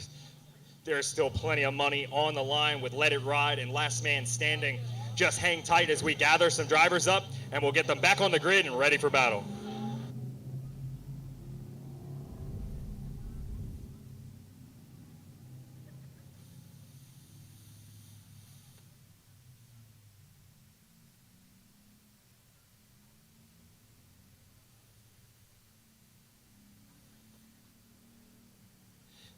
As you guys can see online, a great view of the complex here from the backside of the bank at Raceway Park. You can see the backside of Sneaky Pete's Bar with its own bleacher section there where you can grab a drink, one of the drink specials here. Say hello to Nation and Kate while you're in there. Make sure you tip your bartenders. You can also see the grease truck right behind it with snacks. We had an ice cream truck here earlier. Our guys have been hanging out all day long, and this is just a small portion of Raceway Park. On the backside, there's plenty of motocross. We have the stadium, the drift stadium on the other side, as well as the go-kart track, and a ton of other offerings at this complex. Make sure you guys wander away to racewaypark.com where you can get signed up for your own gambler or any other of the plethora of events here in New Jersey. Tell you what, after all this action, I could definitely use a cold beverage. May I suggest the pineapple roulette? I think I'm going to go with that, Mike. Thank you. You've been speaking about it all day, and you know what? You sold me. Thank you. Wow. And for all those spectators looking to come out to the next Gambler, we do have food and beverages at the track, so you don't have to go anywhere else for all of your concessions. You can have all your enjoyment right in the stands. And for those of you that have to stay home or want to stay home, all the action is on YouTube and Facebook as well. Thank you guys for joining us on the internet as well. Make sure you show a lot of love to our event sponsors as well as every single driver that's been out here competing as we jump into our next battle here with Adam Daniels leading in Barack Azar. Back in the action as Adam Daniels entering right around that second cone. Barack Ozar right on his door. Daniels going a little bit too wide in that first outer zone. Coming zoom into the second outer zone, gapping Ozar a little bit as he comes down to the third outer zone. Again, really, really deep, allowing Ozar to catch up as they come across that inner clip to the fourth outer zone. Now, Adam Daniels went too wide here earlier. It seems like he's got that dialed back in as they come around to the fifth outer zone of the hairpin. Barack maybe being a little bit shallow in the chase position there, but they're both in the throttle as they go across that reference point, transitioning up into the bank turn. Daniels nice and high on the bank turn, side by side as they come across the line. Give it up for both drivers.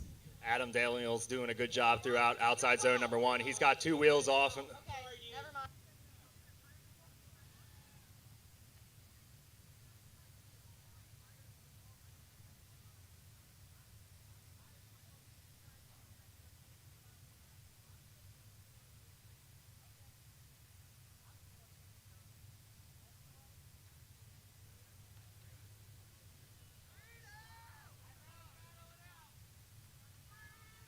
All right, Adam Daniels doing a great job in that lead position, checking off as much of the checklist as he possibly can here. You can see Adams clicking right into outside zone number 1. A little deep here with 2 tires off, but then cleaning it back up for the exit of outside 1 and rotating up to outside 2. Barack Azar in that JZ powered E36 shortly behind him as both drivers navigating through the road course here at Raceway Park.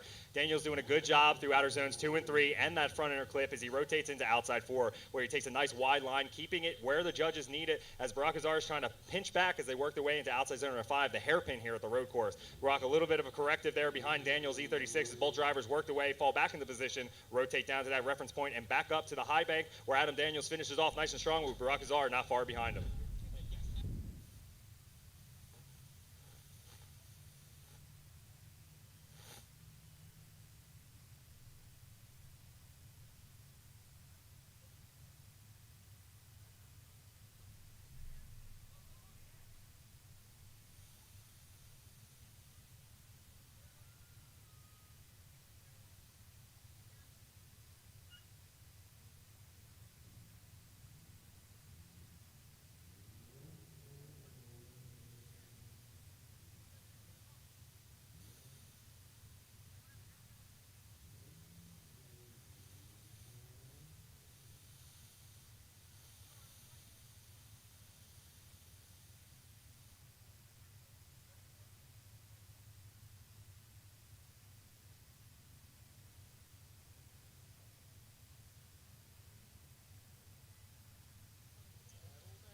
All right, so we're radioing down to our grid workers. Again, shout out to all of our workers who are making it happen today. It seems as if Adam Daniels is having a small issue with his tire. He may need to call competition 5. If you have to work on your car at all, whether it's a remounted tire or whatever, if you have to put hands on it, you need to call competition 5, especially when you're in the middle of your battle, Mike. I have to, we'll have to check the rule book as well, but he cannot change tires mid-battle. So he can put air in that tire and find a fix or run it with no PSI, but he cannot change the tires on the car. Correct.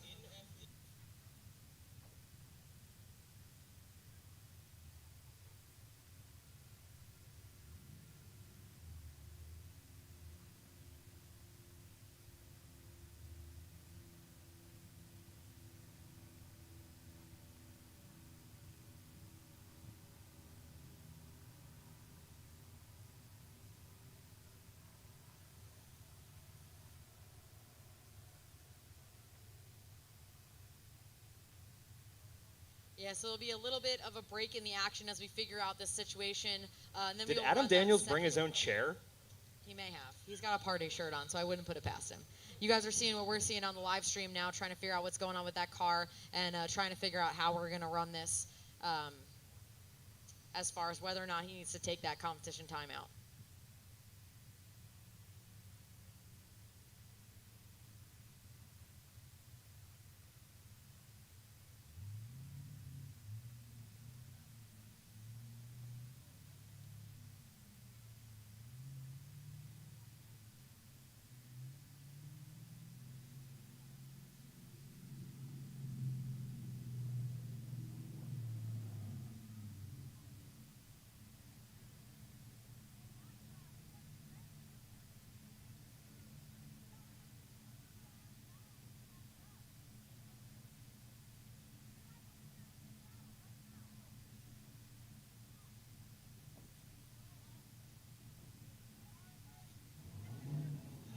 At this time, any competing drivers still in our bracket, I need you out in hot pit, ready to battle. I repeat, any competing driver that is still competing in the Gambler, I need you out in hot pit right now, ready to Go, Mike. Ready to go. So you don't want to lose your battle because you're not on the line. Trust me, you're gonna be losing sleep over that. So everybody, we need Trevor Root, Chris Stevens. When you guys are done with your comp timeouts, get back up to the line. Kenrick Meyer, back up to the line, and Tim Frito Wilson. Top 4, man. Great job, Frito. But we also need your butt on the line. Thank you.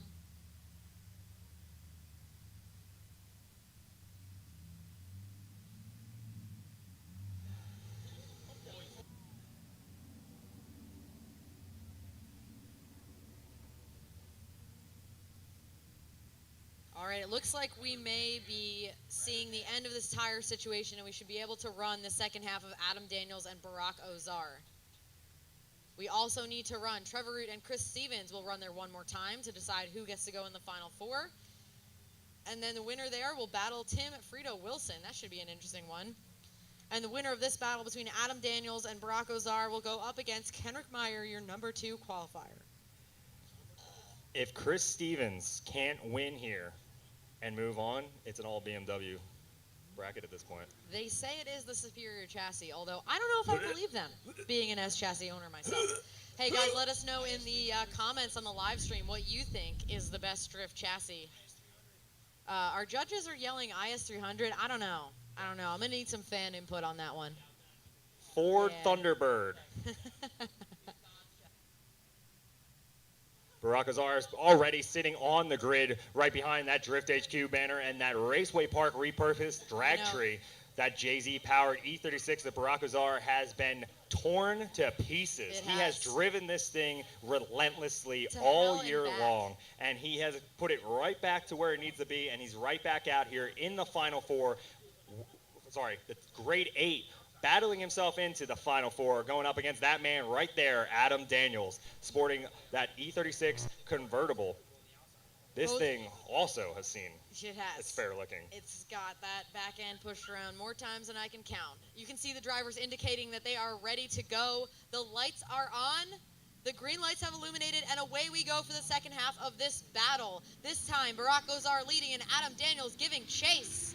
Let's hope that wheel holds in for Adam Daniels as Barack enters before that first cone, coming into that first outer zone, staying nice and wide, maybe a little too wide there, but coming after that first outer zone. Adam Daniels chasing down Barack Ozar as he comes through the second outer zone and down the hill into the third outer zone. Coming across that inner clip, across the center section and up to the fourth outer zone. Looks like he's putting a lot of angle on there to slow himself down. And coming up to the fifth outer zone, slowing down a little bit more, allowing Adam Daniels to go right up to his door. And he does. The drivers are both well into the throttle, coming across that reference point and into that sixth and final outer zone of the bank, door to door. Nice job. Give it up.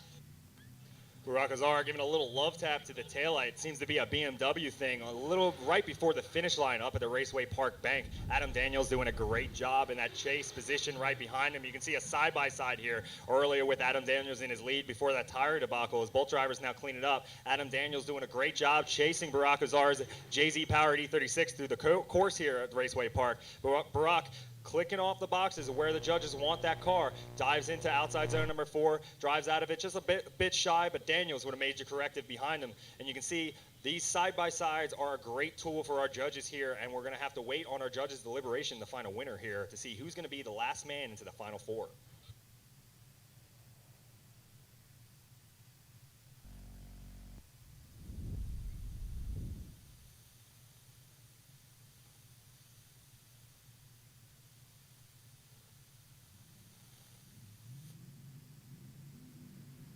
And right into that one more time battle between Trevor Root and Chris Stevens, our podium boys. These guys have been on the box every single lap here, or every single round here at the Gamblers. Chris Stevens putting the pressure on before even the first judge zone. Chris Stevens is locked and loaded right behind Trevor Root, who is Mr. Consistency out here, clicking through the checklist of the drivers as Chris Stevens right there behind him. These guys have looked like they've been doing this stuff for years together. Transition right in the back bumpers. Chris Stevens right on the backside. Both drivers shoving it outside zone number 4. Chris Stevens taking a slightly tighter line as Trevor Root rotates into outside 5. Chris Stevens still on the back axle of that BMW. Trevor Root works his way through the outside 5. It is complexity.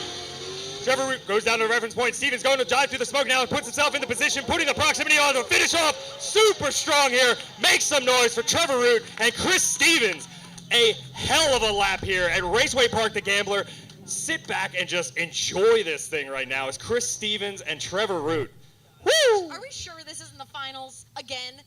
These boys are in the finals all the time. This is why these guys have been on the podium every single Gambler. It doesn't matter if it's over at the stadium, over here at the road course. These guys are dialed in. Chris Stevens chasing down Trevor Root. It's good times. Hey, we have some competitors here coming into the Final Four that are looking to do a bit of an upset. They said, we've seen you on the podium enough, and you're done, son. But hey, maybe they won't be. But I think we do have a result from the previous battle, did we? And it looks like Adam Daniels is going to take the win. Adam Daniels moving on to the Final Four, where here will be on the other side of the bracket. We'll have to battle it out with the other Mr. Consistency, this guy's stepdad, Kenrick Meyer. And he'll have to battle out to find his position into that final spot. But on this side of the bracket, we're still watching Trevor Root lay down a picture-perfect lead lap as Chris Stevens just, You said it, Mike. Perfectly summed up. Yeah, this battle is flawless. Just great lead run, fantastic chase run. Let's flip them around and do it again. This time, Chris Stevens leading, Trevor Root giving chase, and away they go. And here we are back right to the action. Second half, Chris Stevens now in the lead. Trevor Root right behind him. Not as aggressive as Chris Stevens was in the front, but Trevor Root now falling in position now as both drivers work into outside zone number 1. Chris Stevens doing a good job of keeping in the complexity. Trevor Root falling up behind a little bit. Stevens clicking the 2. Root taking the sacrifice through 2, try to clean it up and shuts it down. Unfortunately, Chris Stevens is going to have to drive this off, giving the win to Stevens, unless some sort of major corrective Stevens in the last couple of turns here, but an unfortunate turn of events for Root.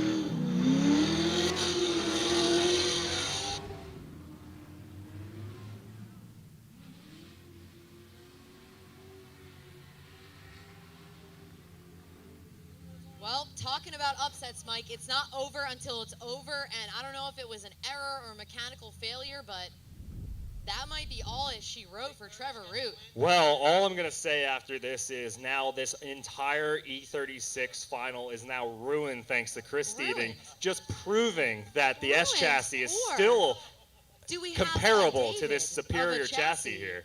But Trevor Root throwing down a phenomenal lead lap and really showcasing why he has been the winner at the doubleheader weekend, standing on a box every event, taking home wins at other series. Trevor is a weapon. But unfortunately, that major mistake from Trevor Root is going to probably give that win to Chris Stevens. We're going to have to wait for the official word from the judges. That's official. The win goes to Chris Stevens. He'll move on to the final four, taking out Trevor Tree, stealing all those letter ride tokens. I think he's back to Root after whatever that was. Unfortunately. Hey, listen, you can't stay on top forever. There's always going to be another competitor to put the whooping on. Why you got to chop that man down? Chopping him down. No. Honestly, I hope there's nothing wrong with his car, because there's nothing worse than having a mechanical failure. For me, at least, I would almost rather just, get my hands crossed up in the car. No, that would definitely hurt, especially proving that Trevor Root is more than capable of taking away wins here. So a mechanical failure to take a loss would definitely not be ideal, but a phenomenal weekend here from Trevor Root, nonetheless, with that LSA V8-powered E36. But Chris Stevens is going to move on to that Final Four, stealing those Flipsco tokens and doubling that Drift HQ Let It Ride token. Also standing on the last man standing. It's now the last man standing is between Chris Stevens and Tim Frito Wilson.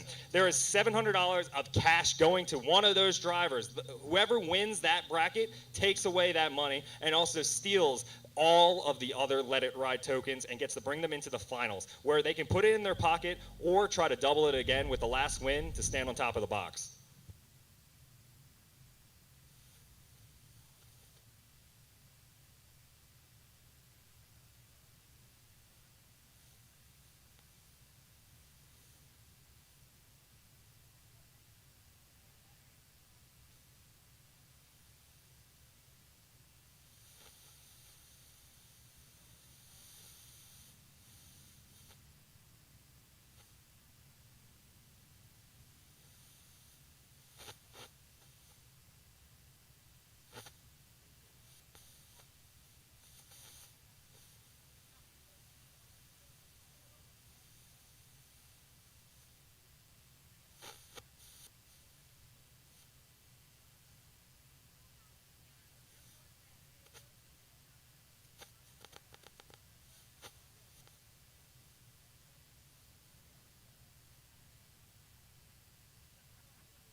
We're just waiting for our final four drivers to prep their machines for battle. We have Chris Stevens going up against Tim Frito Wilson.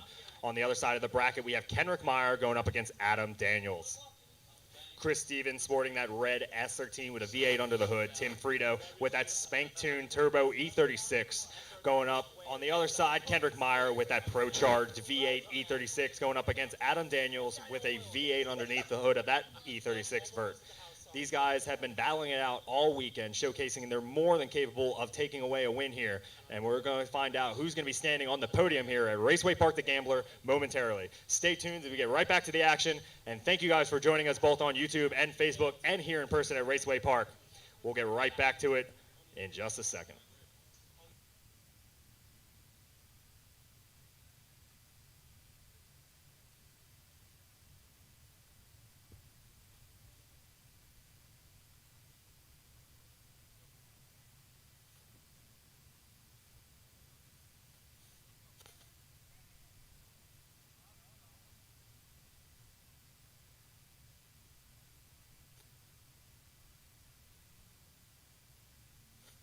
Make sure you guys work your way to racewaypark.com where you can get signed up to compete in one of the gamblers. Or we have one more round in November. It is a crapshoot where it's going to be. It could be over here at this Drift Stadium, the famous same circuit that the Formula Drift pros utilize. That same stadium is being utilized throughout the series of the gambler. But right now, today, we're at the road course. So make sure you guys wander over to racewaypark.com, get signed up for the next round of the gambler where you can compete over here on the figure 8 course in the Drift Stadium, or the road course, or if I have my way, maybe on the go-kart track right there.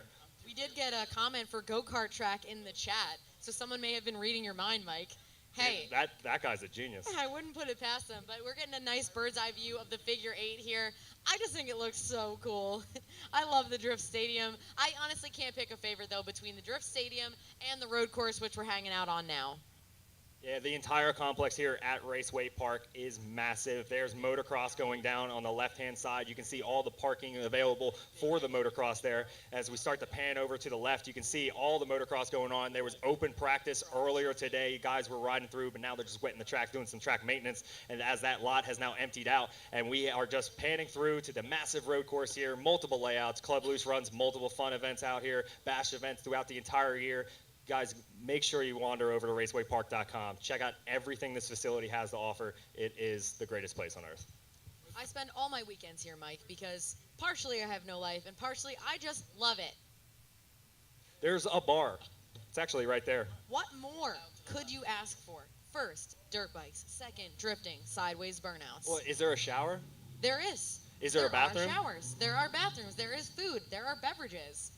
Technically, you never have to leave, except for the end of the weekend, you will need to go home. Well, technically, if you're really good at hiding, you could stay, but eventually it's like a weird game of hide and seek. Don't give anyone ideas. And by anyone, I mean me. That's their own legality issues. I'm not their dad. Thank you guys for hanging tight with us both online and here at Raceway Park as we gather the rest of our final 4 drivers here for the last bit of our gambler. Thank you guys for your patience, and we'll get right back to it.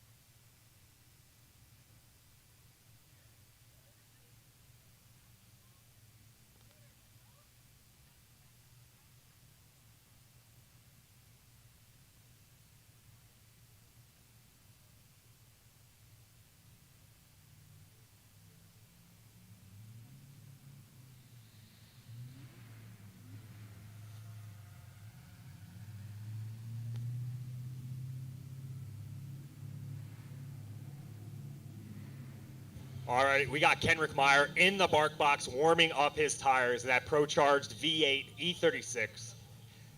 And we have him going up against Adam Daniels. Now, they have started a drift crew called Team Muskrat. Like both of them together? Yeah, so, well, it's on Team Muskrat, funny enough, Chris Stevens, Kenrick Meyer, and Adam Daniels. Oh, so now, Muskrat's like the Team boys. Muskrats, yep, they are the boys there. And now they're about to muskrat their way into a podium, possibly. So, can we call Frito Honey Badger Frito if he takes out all of them? Honey Badger getting into the Muskrats. Well, funny enough, Trevor Root is a junior ranger. He is auditioning for a spot on the Muskrats. I don't know if they'll take him. Well, he could have had it here, but he kind of threw it away.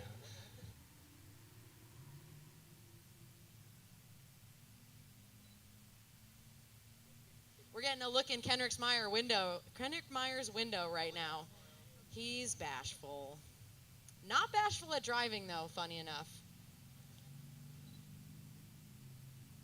And a great shot of the grid here. Adam Daniels in that chase position, panning around that Raceway Park repurposed drag tree right behind that Drift HQ banner. Kenrick Meyer waiting to take his lead lap. The yellows are on, green's illuminated. That means let's go. The final 4 battle here between Kenrick Meyer and Adam Daniels. Kenrick Meyer on his lead lap, entering at that number 1 cone. Adam Daniels falling behind a bit. The leader of the Muskrats, what's happening? As they come into that first outer zone, Kenrick absolutely smoking the tires off, and Adam Daniels is reeling them back in as they come down the hill to outer zone number 3. Kenrick filling that outer zone, and Adam Daniels getting his proximity back as they cross that inner clip, coming to outer zone number 4, and that's what I'm talking about, filling that zone. Coming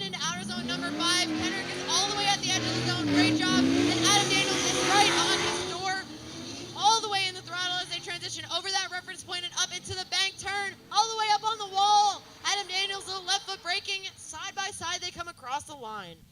Definitely a awesome first half of the battle here. You can see Kenrick Meyer in that Pro Charge V8 utilizing that horsepower and the grip in that chassis to get away from Adam Daniels. Kenrick, obviously Mr. Consistent, just checking all the boxes that the judges need. You can see Kenrick just chipping in where he needs to be, and Adam Daniels is not far behind him. Daniels doing a great job mimicking the line throughout Kenrick, maybe lacking a little bit of the proximity, but following Kenrick's line throughout the entire road course. Geez, there.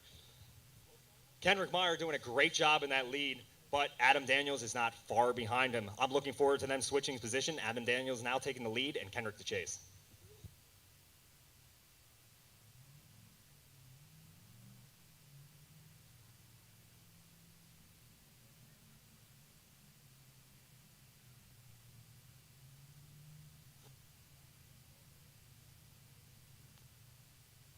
All right, we're flipping around the positions. This time, Adam Daniels will lead, and Kenrick Meyer will chase.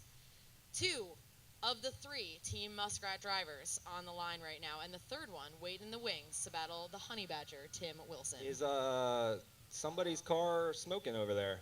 That's a lot of vape. Adam Daniels taking a quick hit before he needs to get back out. The grid workers, shout out to them once more, are going to have to take a quick second to look these cars over just because this is a safety concern if one of the cars is indeed on fire or smoking for any reason. Now, I might be mistaken, but Adam Daniels has a naturally aspirated V8 underneath the hood of that E36. So seeing some smoke like that is a tad concerning. Hopefully, we'll have our track and crew make sure there's no leaks and or fires out there. None of the F words. Yeah, we don't want that.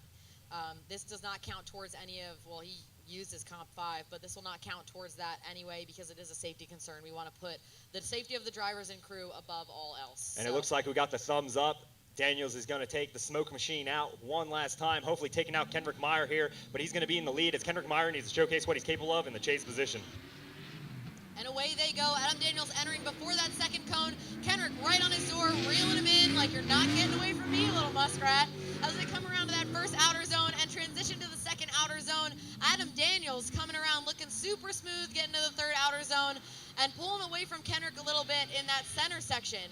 Kenrick's reeling him back in, coming to that fourth outer zone. Adam, not as deep as I would like, but still hits that fourth outer zone. Coming around, filling that fifth outer zone completely, and Kenrick is right on his door at this point as they come across that reference point for the judges and up into that sixth and final outer zone. Woo! Adam Daniels all the way on the wall and Kenrick all the way on his door. Great job by both drivers.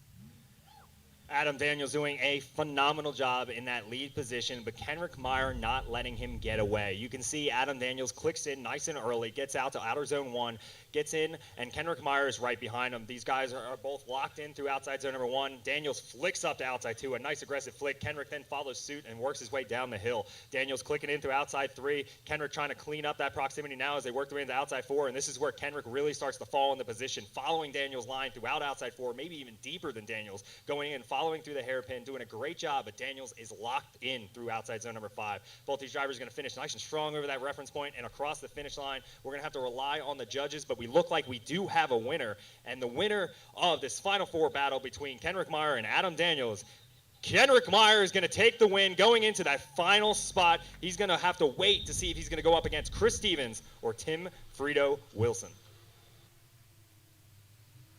We can hear Frito warming his tires up right now. He's ready for battle. He is not fazed at all that he's in the Final Four with the big boys, the guys we normally see on the podium. Tim would like nothing more than an upset right now, and I know a lot of Tim Frito Wilson fans in the chat would like an upset as well. Well, Kenrick Meyer, one of the judges here that normally fills in, he has taken the opportunity to take a drive here, making a very last-minute decision, and it looks like it's going to pay off for Kenrick because he's sitting now in the finals. Frito, also another driver, been at home for a few weeks, putting a lot of work, getting that E36 back up to snuff. He's been out for a little while, and now he's back out here and poised to be put himself into the finals if he can take out Chris Stevens. But Chris Stevens, another one of those drivers that has podiumed every single Gambler event, is now lined up and locked in that chase position right next to the BMW of Tim Frito. But we are not done. Adam Daniels will also be needed for a third-place battle against the loser of Chris Stevens and Tim Frito Wilson. And away they go. The lights are on. And here we go. Tim Frito is leading, and Chris Stevens will give chase as they come around Nice big entry, but Chris Stevens is right on his door as they come around that first outer zone. Tim filling that zone completely as he transitions out to the second outer zone. He is moving down the hill coming to the third outer zone. Fills that completely as well as he's trying to run away from Stevens. But Stevens, I don't think he's going to let him. They're coming into the fourth outer zone, and Tim, that is it, buddy. He misses that fourth outer zone, and now he is on my detention list. Coming into that fifth outer zone, Tim does a great job, and Chris Stevens is right on his door as they transition across that reference point and up into the bank wall, a little low, but Stevens is right on his door. Frito throwing the horns out the window. Everybody's having a great time here, and he knew Stevens was right there the entire time. Frito jumps into outside zone number 1 really early, nice and solid, and Chris Stevens right there behind him. Stevens mimicking his transition down into outside 2. A little bit of a bobble there from Stevens to fall back into position for 3, giving him a little bit of space through that front inner clip, letting BMW of Tim Frito get a little bit of work and go into outside 4. And here, Frito misses outside 4, but Stevens is right behind him, following his trajectory all the way up. Stevens a tiny bit shy over there, going into outside 5, probably letting Frito land a little bit, keeping it safe, making sure that he doesn't put the nose of that S14 or S13 into the side of that E36 as both drivers finish off nice and strong. A good first half of the battle here, and we're going to have to flip it back as these guys are going to have to battle it out as Chris Stevens is going to take the lead and Frito to chase.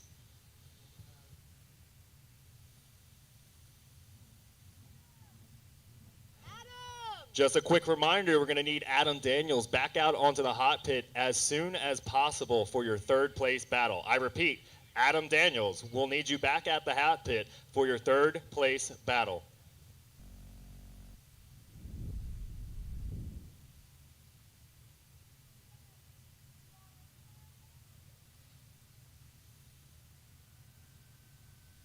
All right, we got a second half of our battle here. We got Chris Stevens in that S13 coupe with a V8 under the hood, sitting in that lead position, waiting to wiggle his way through the chicane right behind that repurposed drag tree here at Raceway Park, sitting right next to him. My good buddy Frito in that E36. Rebuilt that car, spank tuned. Big shout out to Barry getting that thing dialed with a couple extra ponies underneath the hood, and he's now ready to chase down Chris Stevens as they work their way in the second half of this battle. Away they go. Chris Stevens entering before that first cone of the 1, 2, 3 cones. Coming around to that first outer zone. Stevens putting it all the way at the edge of the zone as he does. But Tim Wilson is right on his door. He's sacrificing his line just a little bit to make sure he sucks up nice and close. Chris Stevens going a little bit wide there in outer zone number 3. And then we have a straighten, boys. Chris Stevens. He's got a third place battle winner. Chris Stevens, a burnout for the fans, knowing he made a major mistake and he's going to end up handing that win to Frito. That's not official. That's not from the judges, but based upon what I saw there and what Stevens is feeling right now, it looks like that win's going to go to Frito. You would think. I mean, someone better tell Chris Stevens that he better save some tire for that third place battle. Maybe Kyle can tell him right now. And an unfortunate turn of events for Chris Stevens. Hopefully the mechanical is not ruined on that chassis, but Chris Stevens shutting it down in his lead position there. Frito doing a good job avoiding contact, but that's going to give the win to Frito, and Frito's going to work his way into the finals here. He's going to steal all of the Let It Ride tokens. He now has 3 times in East Coast Drift School, a 2-time Freedom Motorsports, a 2-time South Bay, and he stole the Drift HQ and the Flipsco. He is holding on to hundreds of dollars of extra money. He is also our last man standing winner. That means Frito Wilson already took the money home. So he's already got hundreds of dollars in his pocket. He's already locked in his Let It Ride tokens. He can choose to keep them into the finals and try to double them again, or he can put those Let It Ride tokens in his pocket and walk away with probably almost $1,000 without even having to take the win yet. And he's still poised to take home the big check. This is why I love the gambler. Hey, but if Frito wants the big check, he's going to have to take out Kenrick Meyer. And I know those two have driven together more times than they can count, so this should be a fun battle. These guys, I grew up driving with these guys. Kenrick Meyer is showcasing he is Mr. Consistent. But Frito coming back after a little bit of a hiatus, coming back out with that rebuilt E36 chassis with a little extra ponies under the hood this year, and is really showcasing that Frito is more than capable of being where he is. And now he's going to have to take out Kenrick Meyer. And it's going to be a hell of a battle. So as we get our drivers with some new tire underneath, we got Frito out in the hot pit ready to go. We're waiting on our third place battle and Kenrick Meyer to get back out to the hot pit as soon as possible so we can get back to the action here. So thank you guys for joining us both on YouTube and Facebook. We appreciate your patience as we gather together our delinquents of drivers, and we'll get right back to the action here. Raceway Park, the Gambler.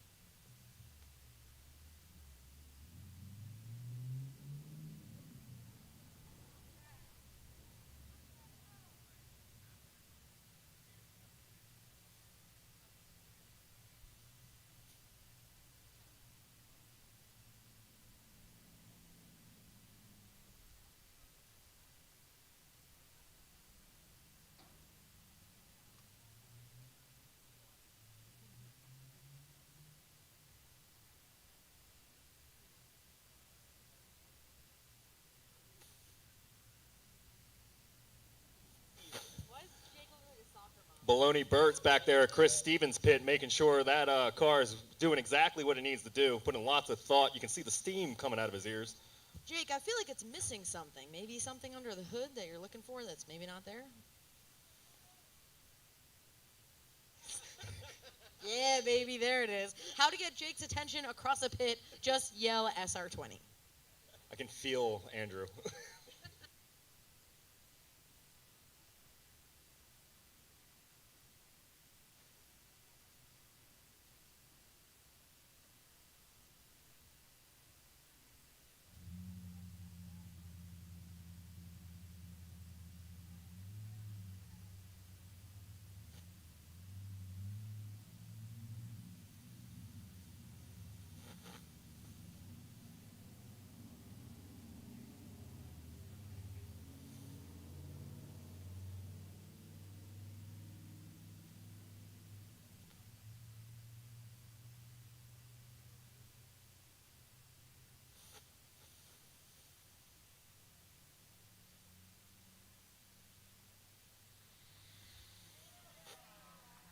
We just got word over the radio. Tim Frito Wilson hanging on to, let's see, 150, 200, 200, $250 of Let It Ride tokens? All of the Let It Ride tokens and $700 cash. He said, I'm from the not last scared man of Kenrick standing. Meyer. Bring it on. I'm going to let every single one ride. He's letting every single Let It Ride token we have and leaving it on there saying, I'm going to take out Kenny. That's a bold move, Cotton.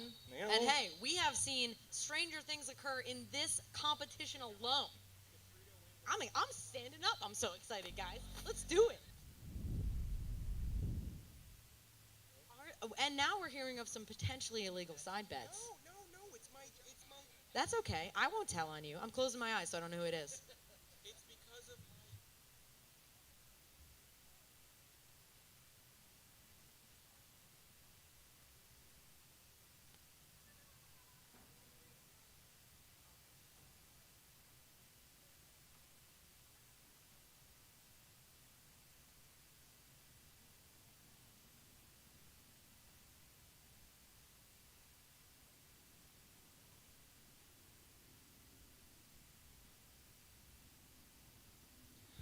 As you guys are joining us on the internet, you can see the gaggle of BMWs out there in the hot pit. Adam Daniels with the vert, and the teal all the way in the back. Frito with the blue one on the left, and Kenrick Meyer on the right.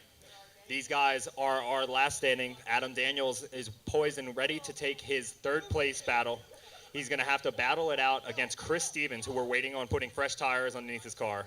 So, the time is now. Well, whether we will determine, will it be an all BMW podium, an all E36 podium, or will Chris Stevens bust in the door and say, hey, I have an S chassis and I drive it pretty damn good?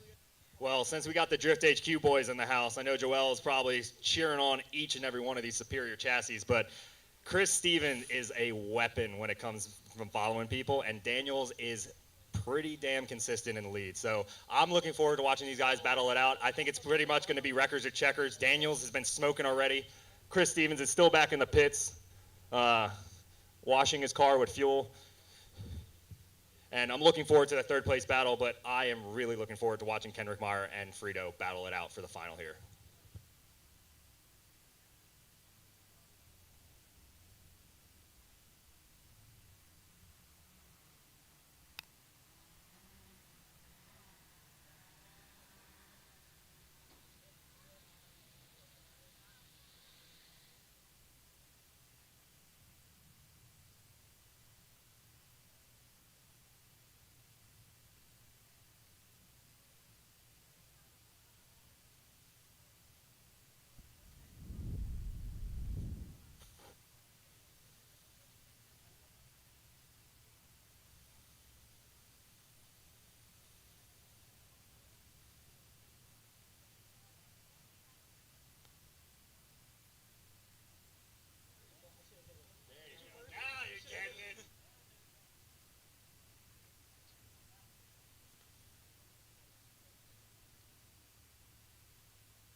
Thank you guys for staying, hanging with us during this slight pause. We're just making sure the drivers are on the line and ready to run.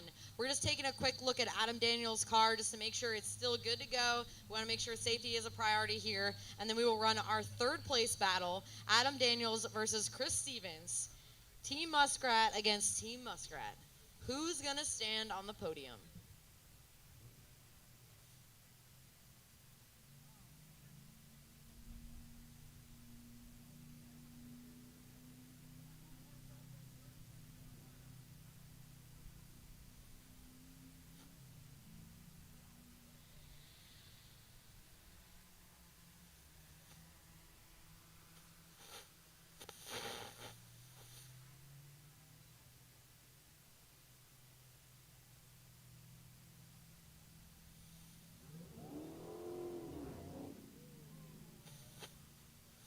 I don't know.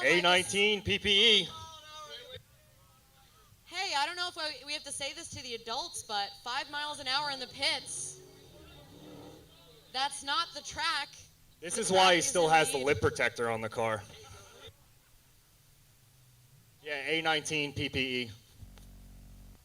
Yeah, don't mess up my house. Don't come in here doing burnouts with your Challenger with your lip protector on here. Don't do that. If anybody is friends with that dude, I would warn him to Yeah, come we're correct already- next they're time waiting for or him don't outside. come at all. Always one guy. Does All right, it looks like we got our drivers out and ready to do battle. They're just hanging out. The lawn chairs are ready. We got Chelsea down there handing out the Let It Ride tokens, communicating all of our gambling here at the Gambler. And it looks like Adam Daniels jumping into that bark box, and he's going to have to do battle up against Chris Stevens. Unfortunately, taking a loss in the last battle, a little bit of mechanical hiccup. Stevens getting it all figured out, dialed back in. He's back out here to try to get that last spot, that last piece of the podium. Stevens has podium at every single Gambler event this season. He is standing very high in the point spread right now, so looking for a third place points is very, very important to him right now. And Chris Stevens trying to ride that energy and take a win here.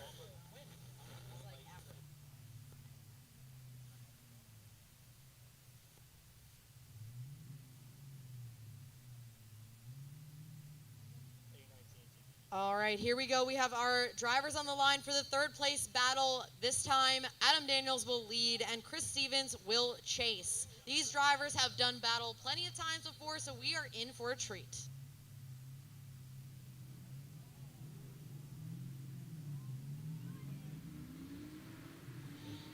All right, here we go in the second half of our battle.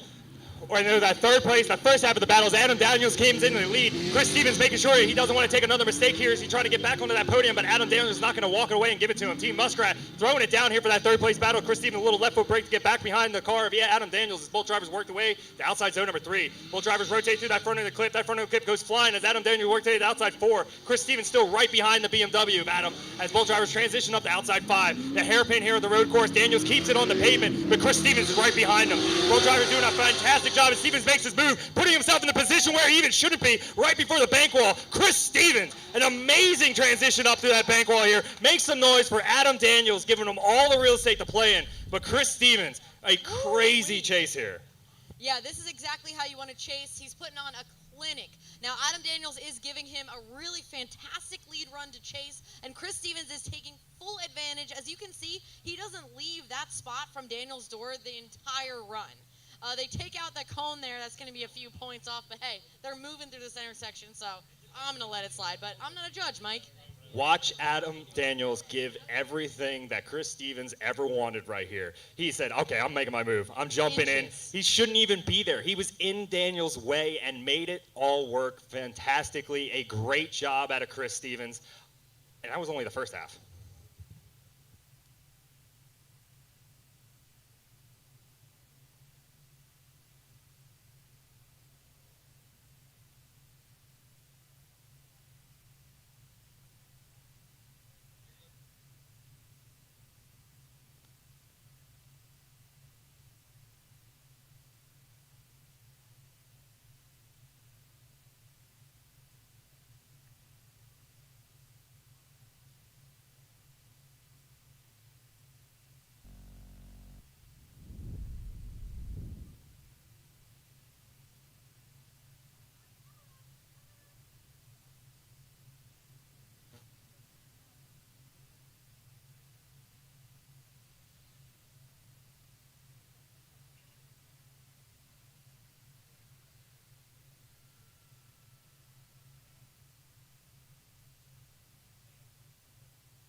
All right, we got a second half of their battle here. Chris Stevens now in the lead position with that S chassis, sitting right to the left of what is claimed to be the superior chassis of Adam Daniels. I don't believe it, Mike. I don't believe it. Here we go. Chris Stevens leading and Adam Daniels giving chase.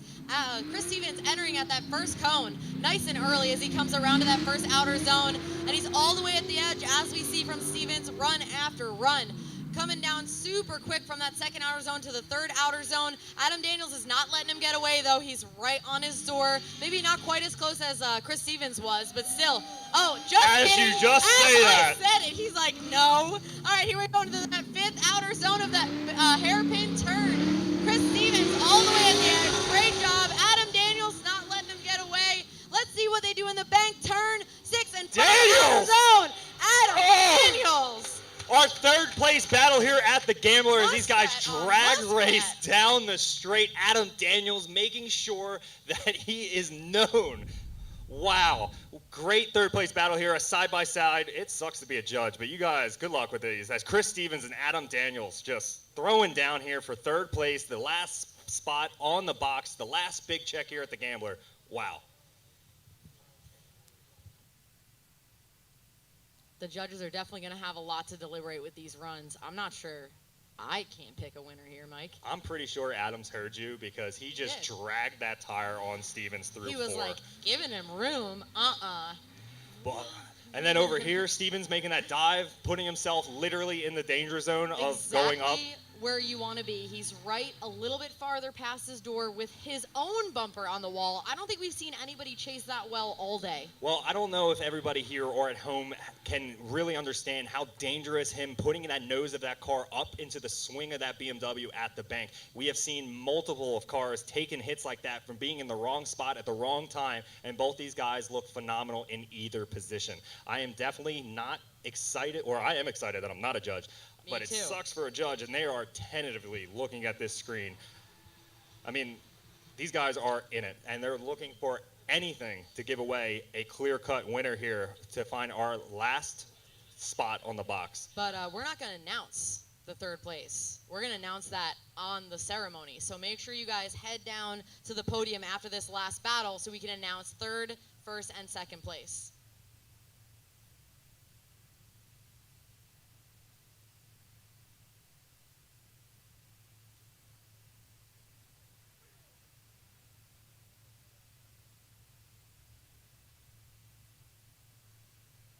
And we do have a verdict.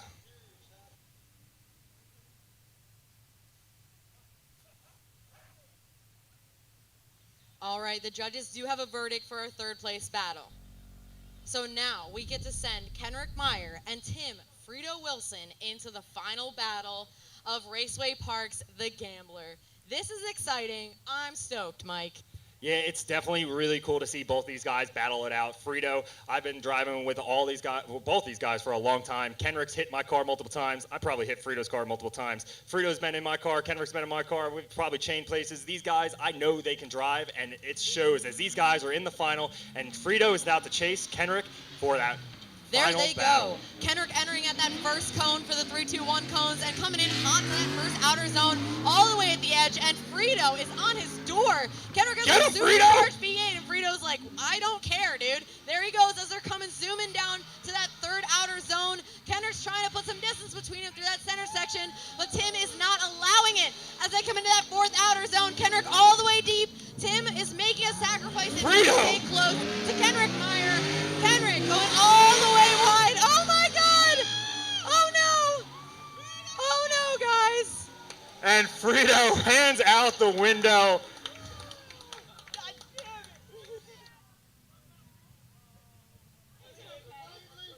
it! You know, it was an attempt was made, but unfortunately, we're wanting him to stay on Kenrick's door in that one. The only way you can make a pass is if the lead driver in an inner clip is off track. And Kenrick was, I don't think you can argue, completely on the line he was supposed to be on. Well, you can So- see the trouble here happen for Frito right there going into outside 3. He got a little bit up in the position behind Kenrick and just doesn't have enough horsepower to just manipulate that car the way he wanted to. He did a lot of cleaning up and a lot of inputs to get that car where he wanted. A tighter line here, he jumped at the wrong time, didn't hit, and just unfortunately the car just unwounded, and then he never got out of Kenrick's way for the remainder of the lap. Kenrick doing a great job, because I'm sure that is not something you were expecting as the lead position in comp, but Frito gets the win because he crossed the finish line first. Oh my goodness, guys. There are no participation trophies in drifting, baby. Well, the second half of this battle right now is Tim Frito now takes the lead position. Let's see if Kenrick can cross the finish line first. All right, Tim entering at that one cone, which is such a flex in his lower horsepower car, coming around all the way out to that first outer zone. Maybe a skosh late getting in it, but gosh dang, he's giving it all she's got. Coming into that second outer zone and zooming down the hill to the third outer zone. He's trying to run away from Kenrick right now. Coming across that first inner clip and to the fourth outer zone, separating the men from the boys. Frito. He's not in that zone as far as we want to see, but he is in the fifth outer zone as Kenrick is reeling him in here, coming across that reference point. Kenrick's not letting him get away this easily as they come to that last and final outer zone of the bank turn. Heck yeah, Frito with his arms out the window. A great showing by both drivers. Frito with that turbo E36. I have no idea the engine code. I know Barry has thrown some sauce at this thing. It's not an SR20. Shut up, Jake. It is not an SR20. But Frito is making that thing work going up against that Procharge V8 powered car of Kenrick Meyer. But it looks like we have a verdict for our 1, 2, 3s. So as our guys are celebrating with celebratory donuts back in the back of the course, we're going to make sure that we're going to drag all our drivers back down to the podium. At this time, anybody here at Raceway Park, we welcome you to come join us, grab a drink at the bar, and quickly join us over at the podium for the podium ceremony. If you guys are joining us online, don't worry, you won't miss the action. We'll fly one of those drones, follow the cars back into the track, fly you right up into the action here as we award our top 3 drivers at Raceway Park, the Gambler. So just hang tight as we wander down the bleachers, and we'll see you in a few seconds.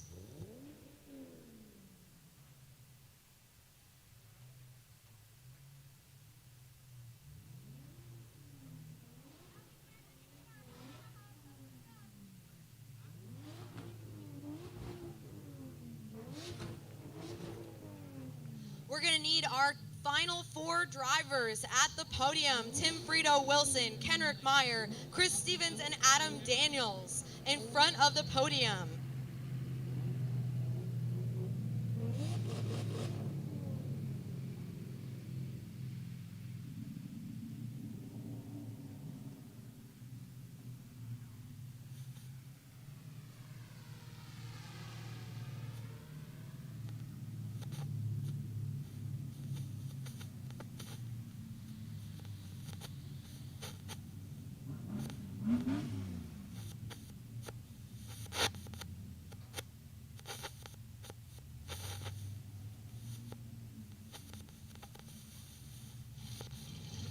Adam Daniels, the lead muskrat, to the podium, please. Here he is.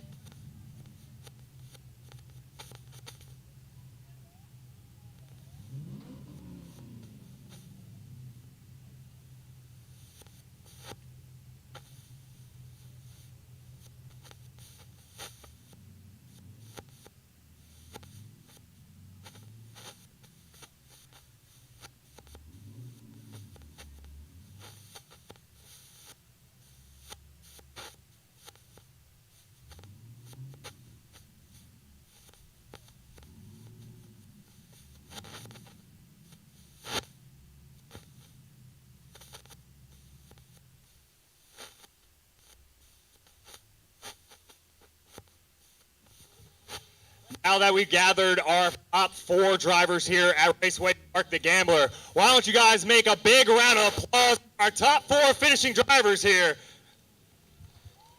Tim Frito Wilson, Chris Stevens, Kenrick Meyer, and Adam Daniels.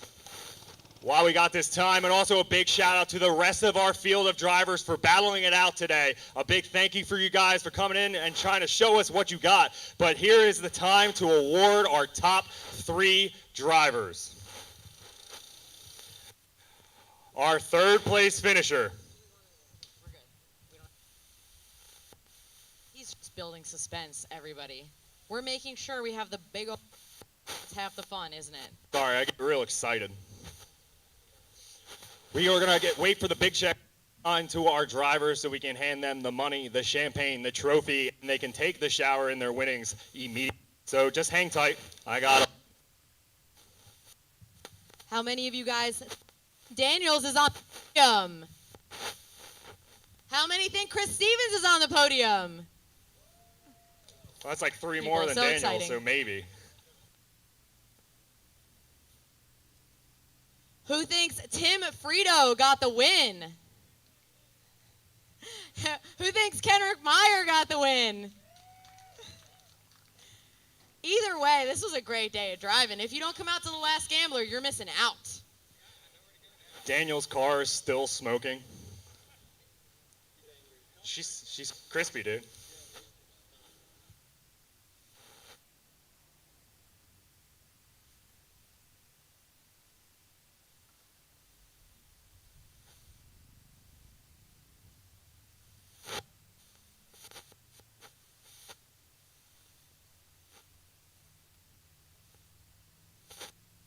As we're waiting, oh, here comes the big checks. As we're waiting for the big checks and we got our drivers gathered around, make sure you guys shove a big thank you for all our track and media personnel for hanging out all day today. With that being said, make your way over to Kyle's truck to collect your belongings. Kyle has worked diligently to pick up all of your body panels throughout the entire event. Whatever he has at the end of the event goes on eBay.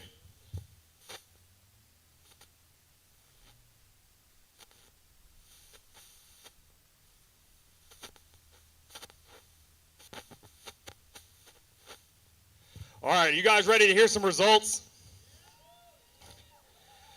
All right, let's start with the bottom of the box, that number 3 position. Both these guys battling it out for that position, but unfortunately, taking him out, Chris Stevens is going to get that number 3 spot, taking out Adam Daniels. Give it up for the superior chassis, everybody.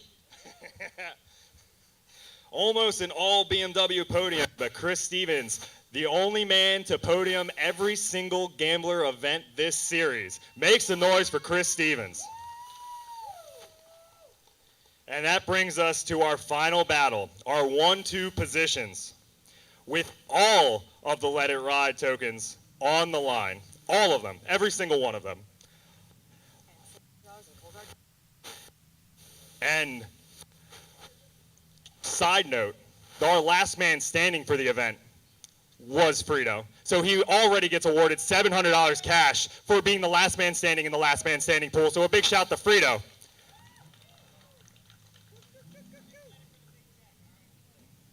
But our winner here today at Raceway Park the Gambler is Kenrick Meyer.